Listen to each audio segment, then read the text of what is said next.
ದ್ವೇಷ ಭಾಷಣ ವಿಧೇಯಕವನ್ನು ರಾಜ್ಯಪಾಲರು ಅಂಕಿತಕ್ಕೆ ಕಳಿಸಲಾಗಿತ್ತು. ಆದರೆ ರಾಜ್ಯಪಾಲರು ಈ ಒಂದು ವಿಧೇಯಕವನ್ನು ವಾಪಸ್ ಕಳಿಸಿದ್ದಾರೆ. ಇದು ಬೆಳಗಾವಿ ಅಧಿವೇಶನದ ವಿಚಾರಕ್ಕೆ ಸಂಬಂಧಪಟ್ಟಂತೆ ಬಹಳ ಚರ್ಚೆ ಆದಂಥ ವಿಚಾರ. ಇದು ದ್ವೇಷ ಭಾಷಣ 10 ವರ್ಷ ಶಿಕ್ಷೆ ಆಗಿಬಿಡುತ್ತೆ. ಒಬ್ಬ ವ್ಯಕ್ತಿಯ ಲಿಂಗ, ಜನ್ಮಸ್ಥಳ, ಭಾಷೆ, ಬುಡಕಟ್ಟು, ಧರ್ಮ, ಜಾತಿ, ಸಮೂಹ, ಸಂಸ್ಥೆಗಳು, ವ್ಯಕ್ತಿ ಇಂಥ ಏನೇನು ವಿಚಾರಗಳು ಬಂದರೂ ಕೂಡ ಅದರ ವಿರುದ್ಧವಾಗಿ ದ್ವೇಷ ಬಿತ್ತುವಂಥ ಕೆಲಸಗಳಾಗಬಾರ್ದು. ಒಂದು ವೇಳೆ ಆ ಥರ ಆಯಿತು ಅಂತ ಗೊತ್ತಾದರೆ 10 ವರ್ಷಗಳವರೆಗೂ ಕೂಡ ಜೈಲು ಶಿಕ್ಷೆ ಆಗಬಹುದಾಗುತ್ತೆ. 3 ವರ್ಷ ಕಾರಾಗೃಹ ವಾಸಕ್ಕಿಂತ ಕಡಿಮೆ ಆದ ಕಾರಣ ಮೊದಲೆಲ್ಲ ಸ್ಟೇಷನ್ ಬೇಲ್ ಸಿಕ್ಬಿಡೋದು. ಇದಕ್ಕೆ 3 ವರ್ಷ ಹಾಕಲ್ವಲ್ಲ ಈ ಒಂದು ಶಿಕ್ಷೆ ಆದರೂ ಕೂಡ ಅದಕ್ಕೋಸ್ಕರ ಸ್ಟೇಷನ್ ಬೇಲ್ ಲೆವೆಲಲ್ಲಿ ಇತ್ತು. ಇದು ಯಾವಾಗ ಇಲ್ಲಿವರೆಗೂ ಹೋಯಿತು? ಈ ಇಡೀ ವಿಚಾರ BJP ಆದಿಯಾಗಿ ಅನೇಕರು ಇದಕ್ಕೆ ಪ್ರತಿಭಟಿಸೋದಕ್ಕೆ ಶುರು ಮಾಡಿದ್ರು. ಹಾಗಾದರೆ ಮುಸ್ಲಿಮರ ಮೇಲೋ ಕ್ರಿಶ್ಚಿಯನ್ಸ್ ಮೇಲೋ ಯಾವುದೋ ಒಂದು ಜಾತಿ ಇಟ್ಕೊಂಡು, ಧರ್ಮ ಇಟ್ಕೊಂಡು, ಹಿಂದೂ ಧರ್ಮದ ಮೇಲೋ, ಯಾವುದೇ ಧರ್ಮಗಳ ಮೇಲೋ, ವ್ಯಕ್ತಿ ಮೇಲೋ, ಒಬ್ಬ ಸ್ತ್ರೀ, ಪುರುಷ ಅಥವಾ ಮಕ್ಕಳು, ಜಾತಿ ಭೇದ ಈ ಥರದ್ದು ಏನೋ ಇಟ್ಕೊಂಡು ನೀವೊಂದು ಭಾಷಣ ಮಾಡಿಬಿಟ್ರೆ ಅದಕ್ಕೇನು ಪನಿಷ್ಮೆಂಟೇ ಇಲ್ವಾ? ಪನಿಷ್ಮೆಂಟೇ ಕೊಡಬಾರ್ದಾ? ಈಗಿರೋ ಕಾನೂನುಗಳೇ ಸಾಕ್ರಿ ಅದಕ್ಕೆ ಅಂತ ಬಂದಾಗ ಈ ಕಾನೂನು ಮಾಡೋಕ್ಕೆ ಹೋಗಿದ್ದು ಬರೀ ರಾಜಕೀಯಕ್ಕ ಕಾಂಗ್ರೆಸ್. ಹಾಗಾದರೆ ಬರೀ ರಾಜಕೀಯಕ್ಕ. ಮತ್ತು ಇದರ ಡೆಫಿನಿಷನ್ ಇದೆಯಲ್ಲ, ಲಿಂಗ ಅದರ ವಿರುದ್ಧ ನೀನು ಮಾತಾಡಬಾರ್ದು, ಜನ್ಮಸ್ಥಳ ನೀನು ಮಾತಾಡುವಂತಿಲ್ಲ, ಭಾಷೆ ಮಾತನಾಡುವಂತಿಲ್ಲ ಅನ್ನೋ ಒಂದು ವಿಷಯ ಅಷ್ಟು ಸಿಂಪಲ್ಲಾಗಿ ಅಲ್ಲಿದೆ. ಕಾನೂನುಗಳಿಗೆ ಅಂತ ಹೋದಾಗ ಸೋಷಿಯಲ್ ಮೀಡಿಯಾದಲ್ಲಿ ನಾಳೆ ಯಾರೋ ಏನೋ ಮಾತಾಡಿದ್ರು, ಮಾಧ್ಯಮದಲ್ಲೇ ಯಾರೋ ಏನೋ ಮಾತಾಡಿಬಿಟ್ರು, ಬಾಯಿ ತಪ್ಪಿತು, ಆ ಉದ್ದೇಶನೇ ಇರಲ್ಲ. ನಿಮಗೇನಾಗ್ಬಿಡುತ್ತೆ, ಅನೇಕ ಸಂದರ್ಭಗಳಲ್ಲಿ ಕೆಲವೊಂದು ಮಾತುಗಳು ಕೆಲವು ಇಂಟೆನ್ಷನ್ ಇಟ್ಕೊಂಡು ಹೇಳಿರ್ತಾರೆ, ಕೆಲವೊಂದು ಇಂಟೆನ್ಷನ್ ಇಲ್ಲದೆ ಹೇಳಿರ್ತಾರೆ. ಆ ಒಂದು ಸಾರಿಯಲ್ಲೇ ಮುಗಿದು ಹೋಗಬಹುದು, ಸಾರಿ ಆಚೆಗೂ ದೊಡ್ಡ ಮಟ್ಟಕ್ಕದು ದೊಡ್ಡ ಬೆಟ್ಟವಾಗಿ ಬೆಳೆಯಲೂಬಹುದು. ವಿಷಯ ಹೀಗಿದ್ದಾಗ ಈ ಒಂದು ಅಸ್ತ್ರ ಇಟ್ಕೊಂಡ್ಬಿಟ್ರೆ, ಇದೊಂದು ಅಸ್ತ್ರ ಇಟ್ಕೊಂಡ್ರೆ ಎಂತಹವರನ್ನು ಬೇಕಾದರೂ ನೋಡಿ. ನೀವು ಆ ಮಹಿಳೆ ವಿಚಾರದಲ್ಲಿ ಹೀಗೆ ಮಾತಾಡಿದ್ದೀರಿ ನೋಡಿ, ಆ ಒಂದು ಜನಾಂಗದ ಬಗ್ಗೆ ನೀವು ಹಿಂಗೆ ಮಾತಾಡ್ಬಿಟ್ಟಿದ್ದೀರಿ, ಆ ಭಾಷೆ ಬಗ್ಗೆ ಇಷ್ಟು ಕೇಳಿ ಮಾಡ್ತಲ್ಲಿ ಮಾತಾಡ್ಬಿಟ್ಟಿದ್ದೀರಿ, ಆ ವ್ಯಕ್ತಿ ಬಗ್ಗೆ, ಆ ದೇಶಪ್ರೇಮಿ ಬಗ್ಗೆ ಈ ಥರ ನೀವು ಹೇಳಿದ್ದೀರಿ, ಅಥವಾ ಅವರು ನಿಮ್ಮ ಒಂದು ಧರ್ಮದವ್ರ ಬಗ್ಗೆ ಈ ಥರ ಮಾತಾಡ್ಬಿಟ್ಟಿದ್ದಾರೆ. ಈ ಥರ ಇಟ್ಕೊಂಡು ಅದನ್ನು ರಾಜಕೀಯ ದಾಳವಾಗಿ ಬಳಸ್ಕೊಳ್ಬೇಕು ಅಂತೇಳಿ ಕಾಂಗ್ರೆಸ್ ರೆಡಿಯಾಗಿತ್ತ. ಇವೆಲ್ಲವಕ್ಕೂ ಕೂಡ ರಾಜಭವನ ಪೆಟ್ಟು ಕೊಟ್ಟು ಕಳಿಸಿದೆಯಾ? ಎಲ್ಲ ವಿಚಾರಕ್ಕೆ ಸಂಬಂಧಪಟ್ಟಂತೆ ನಾನು ಡಿಬೇಟ್ ಸ್ಟಾರ್ಟ್ ಮಾಡ್ತೀನಿ. ಅದಕ್ಕಿಂತ ಮುಂಚಿತವಾಗಿ ಇದಕ್ಕೆ ಬಂದಿರತಕ್ಕಂಥ ರಿಯಾಕ್ಷನ್ ಹೇಗಿತ್ತು ನೋಡಿ. ಹೇಟ್ ಸ್ಪೀಚ್ ಬಿಲ್ ಅನ್ನು ಈಗ ರಾಜ್ಯಪಾಲರು ಅದನ್ನ ಕಾಂಗ್ರೆಸ್ ಯಾವ ಥರ ನೋಡ್ತೀವಿ, ಸರ್ಕಾರ ಯಾವ ಥರ ನೋಡ್ತೀವಿ? ಅಲ್ಲ, ಅವ್ರ ಹತ್ರ ಇಟ್ಕೊಂಡಿದ್ದಾರೆ. ಬಹುಶಃ ಅವರು ಇನ್ನೂ ಸ್ಟಡಿ ಮಾಡಬೇಕು ಏನೋ ಅಂತ ಕಾಣಿಸುತ್ತೆ. ಒಂದು ವೇಳೆ ಅದನ್ನು ವಾಪಸ್ ಕಳಿಸಿ ಏನಾರ ಕ್ಲಾರಿಫಿಕೇಷನ್ ಕೇಳಿದ್ರೆ ಕೊಡ್ತೇವೆ, ಅಥವಾ ರಿಜೆಕ್ಟ್ ಮಾಡಿದ ಮೇಲೆ ಅದಕ್ಕೆ ಮುಂದೆ ಏನು ಮಾಡಬೇಕು ಅನ್ನೋದ್ರ ಬಗ್ಗೆ ಸರ್ಕಾರ ತೀರ್ಮಾನ ತಗೊಳುತ್ತೆ. ಇನ್ನೂ ಅವ್ರು ರಿಜೆಕ್ಟ್ ಮಾಡಿಲ್ಲ ಅಥವಾ ಕ್ಲಾರಿಫಿಕೇಷನ್ ಕೇಳಿಲ್ಲ. 22-25 ಏನೋ ಬಿಲ್ಲು ಕಳಿಸಿತ್ತು ನಾವು. ಅದರಲ್ಲಿ ಸುಮಾರು ಬಿಲ್ಗಳನ್ನು ಸೈನ್ ಮಾಡಿ ಕಳಿಸಿದ್ದಾರೆ. ಕೆಲವು ಮಾತ್ರ ಅವರು ಕ್ಲಾರಿಫಿಕೇಷನ್ಸ್ಗಳು ಕೇಳಿದ್ದಾರೆ. ಉದಾಹರಣೆಗೆ ಇಂಟರ್ನಲ್ ರಿಸರ್ವೇಷನ್ ಬಗ್ಗೆ ಕ್ಲಾರಿಫಿಕೇಷನ್ನು ಕೂಡ ಕೇಳಿದ್ದಾರೆ. ಪ್ರಕರಣದಲ್ಲಿ ಯಾವ ರೀತಿ ಹೇಟ್ ಸ್ಪೀಚ್ ಕಾಯ್ದೆಯನ್ನು, ದ್ವೇಷ ಭಾಷಣದ ಕಾಯ್ದೆಯನ್ನು ಬೆಳಗಾವಿಯ ಚಳಿಗಾಲದ ಅಧಿವೇಶನದಲ್ಲಿ ಚರ್ಚೆಗೂ ಕೂಡ ಅವಕಾಶವನ್ನು ಕೊಡದೇ ಹಿಂಬಾಗಿಲಿನಿಂದ ಕಾಯ್ದೆಯನ್ನು ಪಾಸ್ ಮಾಡಿ 2 ಸದನದಲ್ಲೂ ಕೂಡ ಯಾವ ರೀತಿ ಕಾಂಗ್ರೆಸ್ ಸರ್ಕಾರ ನಡ್ಕೊಂಡಿದೆ ಅನ್ನುವುದು ನಿಮಗೆಲ್ಲ ಗೊತ್ತಿರುವಂಥ ವಿಚಾರ. ಭಾರತೀಯ ಜನತಾ ಪಾರ್ಟಿ ಅಷ್ಟೇ ಅಲ್ಲ, JDS ಪಕ್ಷ ಇರ್ಬೋದು ಮತ್ತು ಬೇರೆ ಬೇರೆ ಸಂಘಟನೆಗಳು ಕೂಡ ಈ ಒಂದು ದ್ವೇಷ ಭಾಷಣದ ಕಾಯ್ದೆನ ವಿರೋಧ ಮಾಡಿದೆ. ಬಿಲ್ ಏನಿದೆ ವಿಧಾನಸಭೆಯಲ್ಲಿ ಅದು ಈ ಸರ್ಕಾರಕ್ಕೆ ಗೌರವ ಇದ್ದಿದ್ರೆ, ಮಾನ ಮರ್ಯಾದೆ ಇದ್ದಿದ್ರೆ ಬಿಲ್ಲನ್ನು ಮಂಡಿಸುವಂಥದ್ದು, ಅದಕ್ಕೆ ಚರ್ಚೆಗೆ ಅವಕಾಶ ಕೊಡುವಂಥದ್ದು ಅದು ಕಾನೂನಾತ್ಮಕ. ಯಾವುದೇ ಬಿಲ್ ಅಂದರೆ ಅದು ಕಾನೂನು ಆಗೋದು. ಯಾವುದೇ ಕಾನೂನು ಆಗಬೇಕಾದ್ರೆ ಜನರ ಮೇಲೆ ಅದು ಪರಿಣಾಮ ಏನಾಗುತ್ತೆ, ಇದೆಲ್ಲ ಚರ್ಚೆ ಆಗಬೇಕು. ಅದಕ್ಕೆ ನಮ್ಮ ಸಂವಿಧಾನದಲ್ಲಿ, ಅಂಬೇಡ್ಕರ್ ಅವರ ಸಂವಿಧಾನದಲ್ಲಿ ಅದಕ್ಕೆ ಪ್ರಾವಿಷನ್ ಜಾಸ್ತಿ ಕೊಟ್ಟಿದ್ದಾರೆ. ವಿಧಾನಸಭೆ ಇರೋದು ಗಲಾಟೆ ಮಾಡೋದು ಅಥವಾ ಬೇರೆ ಚರ್ಚೆ ಅಲ್ಲ. ವಿಧಾನಸಭೆ ಇರೋದು ಪ್ರಮುಖವಾಗಿ ಬಿಲ್ ಮಾಡೋದು. ಆ ಬಿಲ್ಗೆ ಚರ್ಚೆ ಮಾಡೋಕ್ಕೆ ಅವಕಾಶ ಕೊಡಲಿಲ್ಲ. ಈ ಯಾವುದು ವಾಕ್ ಸ್ವಾತಂತ್ರ್ಯ, ದ್ವೇಷ ಭಾಷಣ. ಇದ್ರ ಬಗ್ಗೆ ಮಾತಾಡಲಿಕ್ಕೆ ನಮ್ಮೊಂದಿಗೆ ಯದುಕುಮಾರ್ ಇದ್ದಾರೆ, BJPಯ ವಕ್ತಾರರು. ಸ್ವಾಗತ ಯದುಕುಮಾರ್ ನಿಮಗೆ ಒಂದು ಡಿಬೇಟ್ಗೆ. ಇನ್ನು ನಮ್ಮ ಕಡೆ ದಿಲೀಪ್ ಕುಮಾರ್ IAS ಅವರಿದ್ದಾರೆ, ಹೈಕೋರ್ಟ್ನ ವಕೀಲರು. ಸ್ವಾಗತ ದಿಲೀಪ್ ಕುಮಾರ್ ತಮಗೆ ಒಂದು ಡಿಬೇಟ್ಗೆ. ನಟರಾಜ್ ಗೌಡ ಇದ್ದಾರೆ, ಕಾಂಗ್ರೆಸ್ನ ವಕ್ತಾರರು. ಸ್ವಾಗತ ನಟರಾಜ್ ಗೌಡ ಡಿಬೇಟ್ಗೆ. ನಮಸ್ತೆ. ನಟರಾಜ್ ಗೌಡ, ಇದು ಕಾಂಗ್ರೆಸ್ ಸರ್ಕಾರಕ್ಕೆ ಆದಂಥ ದೊಡ್ಡ ಹಿನ್ನಡೆ, ಕಾಂಗ್ರೆಸ್ ನೇತೃತ್ವದ ಸರ್ಕಾರಕ್ಕಾದಂಥ ದೊಡ್ಡ ಹಿನ್ನಡೆ. ಸರಿಯಾಗಿ ಮಾಡಿದ್ದಾರೆ ರಾಜ್ಯಪಾಲರು ಅಂತ ವಿಶ್ಲೇಷಣೆ. ಏನು ಒಪಿನಿಯನ್ ನಿಮ್ಮದು ದ್ವೇಷ ಭಾಷಣ ವಿಚಾರಕ್ಕೆ? ನಿಮ್ಮ ಪರ್ಸ್ನಲ್ ಅಜೆಂಡಾಗಳು, ಪಕ್ಷದ ಅಜೆಂಡಾಗಳು ಕೂಡ ರಾಜ್ಯದ ಇಡೀ ಅಷ್ಟು ಜನಸಂಖ್ಯೆಗೆ ಸೇರಿ ಅಪ್ಲೈ ಮಾಡಿಬಿಟ್ಟಿದ್ದೀರಿ ನೀವು. BJP ಹಿಂದೂ ಮುಸ್ಲಿಂ ಅಂತ ಹೇಳ್ತಿರ್ತಾರೆ, ಅಲ್ಲಿ ಹಣಿಯೋಣ ಅಂತೇಳಿ ಓವರಾಲ್ ಆಗಿ ಇನ್ನೇನು ಉಸಿರು ಬಿಡೋಕ್ಕಾಗಬಾರ್ದು ಆ ಥರ ಮಾಡುವಂಥ ಪ್ಲಾನ್ ಇದರಲ್ಲಿ ಇತ್ತು ಅಂತ. ಈಗ ದ್ವೇಷ ಭಾಷಣ ಯಾರೇ ಮಾಡಿದರೂ ಕೂಡ ಅವ್ರ ಮೇಲೆ ಕಾನೂನು ಅಪ್ಲೈ ಆಗುತ್ತೆ ಅಂತ. ದ್ವೇಷ ಭಾಷಣ ನಿಯಂತ್ರಣ, ದ್ವೇಷ ಭಾಷಣ ಅಪರಾಧಗಳ ತಡೆ ಕಾಯ್ದೆ ಇದು. ಈಗ BJPಗರು ತಾವೇ ದ್ವೇಷ ಭಾಷಣ ಮಾಡೋವಂಥವ್ರು, ತಾವೇ ಅಪರಾಧಗಳನ್ನ ಮಾಡೋವಂಥವ್ರು ಅಂತ ಯಾಕೆ ಅನ್ಕೊತಾ ಇದ್ದಾರೆ? ಇದ್ದಾರೆ BJPನಲ್ಲಿ ಹ್ಯಾಬಿಚುಯಲ್ ಪ್ರಮೋಕೇಶನ್ ಭಾಷಣ ಮಾಡೋವಂಥವ್ರು, ಪ್ರಚೋದನೆ ಭಾಷಣ ಮಾಡೋವಂಥವ್ರು, ದ್ವೇಷ ಭಾಷಣ ಮಾಡೋರು, ಧಾರ್ಮಿಕವಾಗಿ ನಿಂದನೆ ಮಾಡುವಂಥವ್ರು, ಜಾತಿ ಮಧ್ಯದಲ್ಲಿ ಕಂತಕ ತರುವಂಥವ್ರು ಅಂಥದ್ದು ಇದ್ದೇ ಇದ್ದಾರೆ. ಆದರೆ ಒಂದು ಕಡಿವಾಣ ಬೇಕು. ಯಾವ ಬಲಪಂಥೀಯ ಆಗಲಿ, ಎಡಪಂಥೀಯ ಆಗಲಿ, ಅಥವಾ ಬೇರೆ ಇರ್ತಕ್ಕಂಥವ್ರಾಗಲಿ, ನಾಸ್ತಿಕ ಆಗಲಿ, ಆಸ್ತಿಕ ಆಗಲಿ, ಧರ್ಮದ ವಿಷಯದಲ್ಲಿ, ಭಾಷೆಯ ವಿಷಯದಲ್ಲಿ, ಜಾತಿಯ ವಿಷಯದಲ್ಲಿ ಇನ್ನೊಬ್ಬರಿಗೆ ನೋಯಿಸೋ ರೀತಿಯಲ್ಲಿ, ಪ್ರಚೋದನೆ ಮಾಡೋ ರೀತಿಯಲ್ಲಿ, ಸಾಮರಸ್ಯವನ್ನು ಹಾಳು ಮಾಡೋ ರೀತಿಯಲ್ಲಿ ಮಾತಾಡಲೂಬಾರ್ದು, ಒಂದು ಅಪರಾಧಗಳನ್ನು ಮಾಡಬಾರ್ದು. ಇದು ಉದ್ದೇಶ. ಇದಕ್ಕೆ 7 ಕೋಟಿ ಕನ್ನಡಿಗರು ಇದಕ್ಕೆ ಸೇರ್ತಾರೆ ಹೊರತು ಕೇವಲ BJPಗರು, RSSನವರು, ಮೂಲಭೂತವಾದಿಗಳು, ಪಟ್ಟಭದ್ರತಾ ಶಕ್ತಿಗಳು ಮಾತಾಡ್ತಾರೆ ಅಂತೇನಿಲ್ಲ. ಇದು ಎಲ್ಲರಿಗೂ ಅಪ್ಲೈ ಆಗುತ್ತೆ, ಕಾನೂನು ಎಲ್ಲರಿಗೂ ಅಪ್ಲೈ ಆಗುತ್ತೆ. ಇದನ್ನು ಸುಮ್ಮನೆ ಇಟ್ಕೊಂಡು ಕುಂತ್ಕೊಂಡು ಗೌರ್ನರ್ ನನ್ನ ಪ್ರಕಾರ ಕ್ಲಾರಿಫಿಕೇಶನ್ ಕೇಳಿಕೊಂಡು ಅದನ್ನು ಪಾಸ್ ಮಾಡ್ತಾರೆ ಅನ್ನೋ ನಂಬಿಕೆ, ನಾವು ಬಲವಾದ ನಂಬಿಕೆ ಇದೆ. ಯಾಕಂದರೆ ಗೌರ್ನರ್ ಸಂವಿಧಾನಕ್ಕೆ ಗೌರವ ಕೊಡೋರು ಆದರೆ ಬರೀ BJPನಲ್ಲಿ ಇಲ್ಲೇನು ಕೂಗಾಡ್ತಾ ಇದ್ದಾರಲ್ಲ ಅದಕ್ಕೆ ಗೌರವ ಕೊಡ್ತಾರ? ಇದು ಒಂಥರ ದ್ವೇಷ ಭಾಷಣ, ಅದಕ್ಕೆ ಮನ್ನಣೆ ಕೊಡ್ತಾರ? ಇದು ದ್ವೇಷ ಭಾಷಣನೇ. ಅಕಸ್ಮಾತ್ ಗೌರ್ನರ್ ರಿಜೆಕ್ಟ್ ಮಾಡಿಬಿಟ್ರೆ ನೋಡಿ ಸಂವಿಧಾನಕ್ಕೆ ಅವ್ರು ಗೌರವ ಕೊಡ್ತಿರ್ಲಿಲ್ಲ, ಅವ್ರಿಗೆ ಅವ್ರ ಮೇಲೆ ರೆಸ್ಪೆಕ್ಟ್ ಇಲ್ಲ ಅಂತ ನೀವು ಹೇಳ್ದಂಗಾಗುತ್ತೆ ನಾಳೆ ದಿನ. ಹೌದು. ಯಾಕಂದರೆ ಕೇರಳದಲ್ಲಿ ಆಗ್ತಾ ಇರ್ತಕ್ಕಂಥ ಪರಿಸ್ಥಿತಿ, ತಮಿಳ್ನಾಡಲ್ಲಿ ಆಗ್ತಾ ಇರ್ತಕ್ಕಂಥ ಪರಿಸ್ಥಿತಿ, ಕರ್ನಾಟಕದಲ್ಲಿ ಗವರ್ನರ್ಗಳು ಹೆಂಗೆ ನಡ್ಕೋತಾ ಇದ್ದಾರೆ. ಯಾಕಂದರೆ ಒಂದು ನೋಡಿ, ಗವರ್ನರ್ ಅನ್ನೋ ಹುದ್ದೆ ಇದೆಯಲ್ಲ, ಗವರ್ನರ್ ಮೇಲೆ ಹೋಗಿ ತಮಿಳ್ನಾಡು ಸೋತ್ರಲ್ಲ, ಸೋತ್ರಲ್ಲ. ಒಂದು ವಿಧೇಯಕ ರಾಜ್ಯಪಾಲಂಗೆ ಇಟ್ಕೊಳಂಗಿಲ್ಲ, ಆ ಥರ ಇಟ್ಕೊಂಡ್ಬಿಟ್ರೆ ಇಷ್ಟು ದಿನಗಳಾದ್ಮೇಲೆ ಅದು ಪಾಸ್ ಆದಂಗೆ ಲೆಕ್ಕ ಅಂತೆಲ್ಲ ಹೋಗಿತ್ತಲ್ಲ. ಏನಾಯ್ತು ಆಮೇಲೆ? ಕೇಳಿ, ಅದು ಅವ್ರು ವಿವೇಚನೆ ಬಿಟ್ಟಿದಂತ ವಿಚಾರ ಅಂತ ಹೇಳಿಲ್ವಾ ರಾಷ್ಟ್ರಪತಿಗಳಿಗೆ, ರಾಜ್ಯಪಾಲರಿಗೆ? ವಿವೇಚನೆಗೆ ಬಿಟ್ಟಿದ್ದು. ಯಾಕಂದ್ರೆ ಆ ಅವಕಾಶಗಳನ್ನ ಉಪಯೋಗಿಸ್ಕೊಂಡು ತಾವು ಸೀಟಡೆ ಹಾಕೊಂಡು ಕೂತ್ಕೊಂಡ್ರೆ ಅದು ಜನತೆಗೆ ಒಳ್ಳೇದಲ್ಲ. ನೀವು ರಿಜೆಕ್ಟ್ ಮಾಡಬೇಕು, ಇಲ್ಲ ಪಾಸ್ ಮಾಡಬೇಕು. ರಿಜೆಕ್ಟ್ ಮಾಡೋಕ್ಕೆ ಕಾರಣ ಕೊಡಬೇಕು, ಪಾಸ್ ಮಾಡೋಕ್ಕೆ ಕಾರಣ ಬೇಕಾಗಲ್ಲ. ರಿಜೆಕ್ಟ್ ಮಾಡೋದಾದ್ರೆ ನಿಮಗೆ ಕ್ಲಾರಿಫಿಕೇಶನ್ ತೊಗೊಳ್ಳೋದಾದ್ರೆ ತಗೋಬೇಕು. ಯಾಕಂದರೆ ಈ ಜನತೆಯ ಆಗುಹೋಗುಗಳನ್ನು, ಅಭಿವೃದ್ಧಿಯನ್ನು ನೋಡಬೇಕಾದ್ದು ಸರ್ಕಾರ, ಕಾರ್ಯಾಂಗ. ಸೊ ಅದಕ್ಕೆ ನೀವು ಪೂರಕವಾಗಿ ಕೆಲಸ ಮಾಡಬೇಕೇ ಹೊರತು, ಕಾನೂನು ಸಂವಿಧಾನ ಮೀರದಂತೆ ಸಂವಿಧಾನ ರಕ್ಷಣೆ ಮಾಡ್ಕೊಂಡು ತಾವು ಕೆಲಸ ಮಾಡಬೇಕೇ ಹೊರತು BJP ಕೂಗ್ತಾ ಇದೆ ಇಲ್ಲಿ ನಮ್ಗೆ ಇದು ಇಷ್ಟ ಇಲ್ಲ, ನಮ್ಗೆ ಇಷ್ಟ ಇಲ್ಲ, ಈ ದ್ವೇಷ ಭಾಷೆ ಇಷ್ಟ ಇಲ್ಲ ಅಂತ ನೀವು BJP ಕರೆಕ್ಟಾಗಿ ಆ ಕಿವಿ ಮಾತ್ರ ಕೇಳಿಸ್ಕೊಂಡು, BJPಯವರ ಕೂಗನ್ನು ಕೇಳಿಸ್ಕೊಂಡು, ತಮ್ಮ ಕಿವಿಲಿ ಕೇಳಿಸ್ಕೊಂಡು ಅದರ ರೀತಿ ನಡ್ಕೊಳ್ಳೋದು ಅದಕ್ಕೆ ಅಪಮಾನ ಅಂತಾನೆ. ಗವರ್ನರ್ ಆಫೀಸ್ಗೆ ಅಪಮಾನ ಅಂತಾನೆ. ಗವರ್ನರ್ ಆಫೀಸು BJP ಕಚೇರಿ ಆಗಲಿಕ್ಕೆ ಗವರ್ನರ್ ಬಿಟ್ಕೊಡಬಾರ್ದು ಎಲ್ಲ ಸಮಯದಲ್ಲೂ ಕೂಡ. ಇದು ದಿಲೀಪ್ ನಾನು ಅಂದರೆ ಇದು ನಿಮ್ಮನ್ನು ಕೇಳ್ಬಿಡ್ತೀನಿ ಫಸ್ಟು. ಇಲ್ಲಿ ಪ್ರಶ್ನೆ ಏನು ಅಂತ ಹೇಳಿದ್ರೆ, ಈ ದ್ವೇಷ ಭಾಷಣ ಅಂದ ತಕ್ಷಣ ಈ BJPಗರು, RSSನವರು ನೀವ್ಯಾಕೆ ಮೈ ಮೇಲೆ ಹೇಳ್ಕೊಂಬಿಟ್ರಿ, ನಮಗೆ ಮಾಡಿದ್ದಾರೆ ಇದನ್ನಂತ ಯಾಕೆ ಅನ್ಸ್ಬಿಡ್ತು? ನೀವು ಒಪ್ಕೊಂಡಂಗೆ ಅದು ದ್ವೇಷ ಭಾಷಣ ನಾವೇ ಇದ್ದಿದ್ದು ಈ ಕ್ಯಾಟಗರಿಯಲ್ಲಿ, ನಮಗೆ ಹೊಡೆದಿರೋ ಬಾಣ ಇದು? ಖಂಡಿತ ಇಲ್ಲ ಸರ್ ಅದು. ಯಾಕೆಂದರೆ ನಾವು ಹೇಳೋವಂಥದ್ದು you can't police the mind of the people ಅಂತ ನಾ ಹೇಳುವಂಥದ್ದು. ಇಲ್ಲಿ ಯಾವ ಒಂದು ಯಾವ ಒಂದು ಬಿಲ್ ಪ್ರವೋಕ್ ಮಾಡಂಗಿಲ್ಲ ಜನಗಳ ಮೈಂಡನ್ನು, ಜನಗಳ ಮೈಂಡ್ ಪ್ರವೋಕ್ ಮಾಡಂಗಿಲ್ಲ, ಪೊಲೀಸಿಂಗು ಮಾಡಂಗಿಲ್ಲ ಸರ್ ಅಲ್ಲಿ, ಪೊಲೀಸಿಂಗು ಮಾಡಂಗಿಲ್ಲ.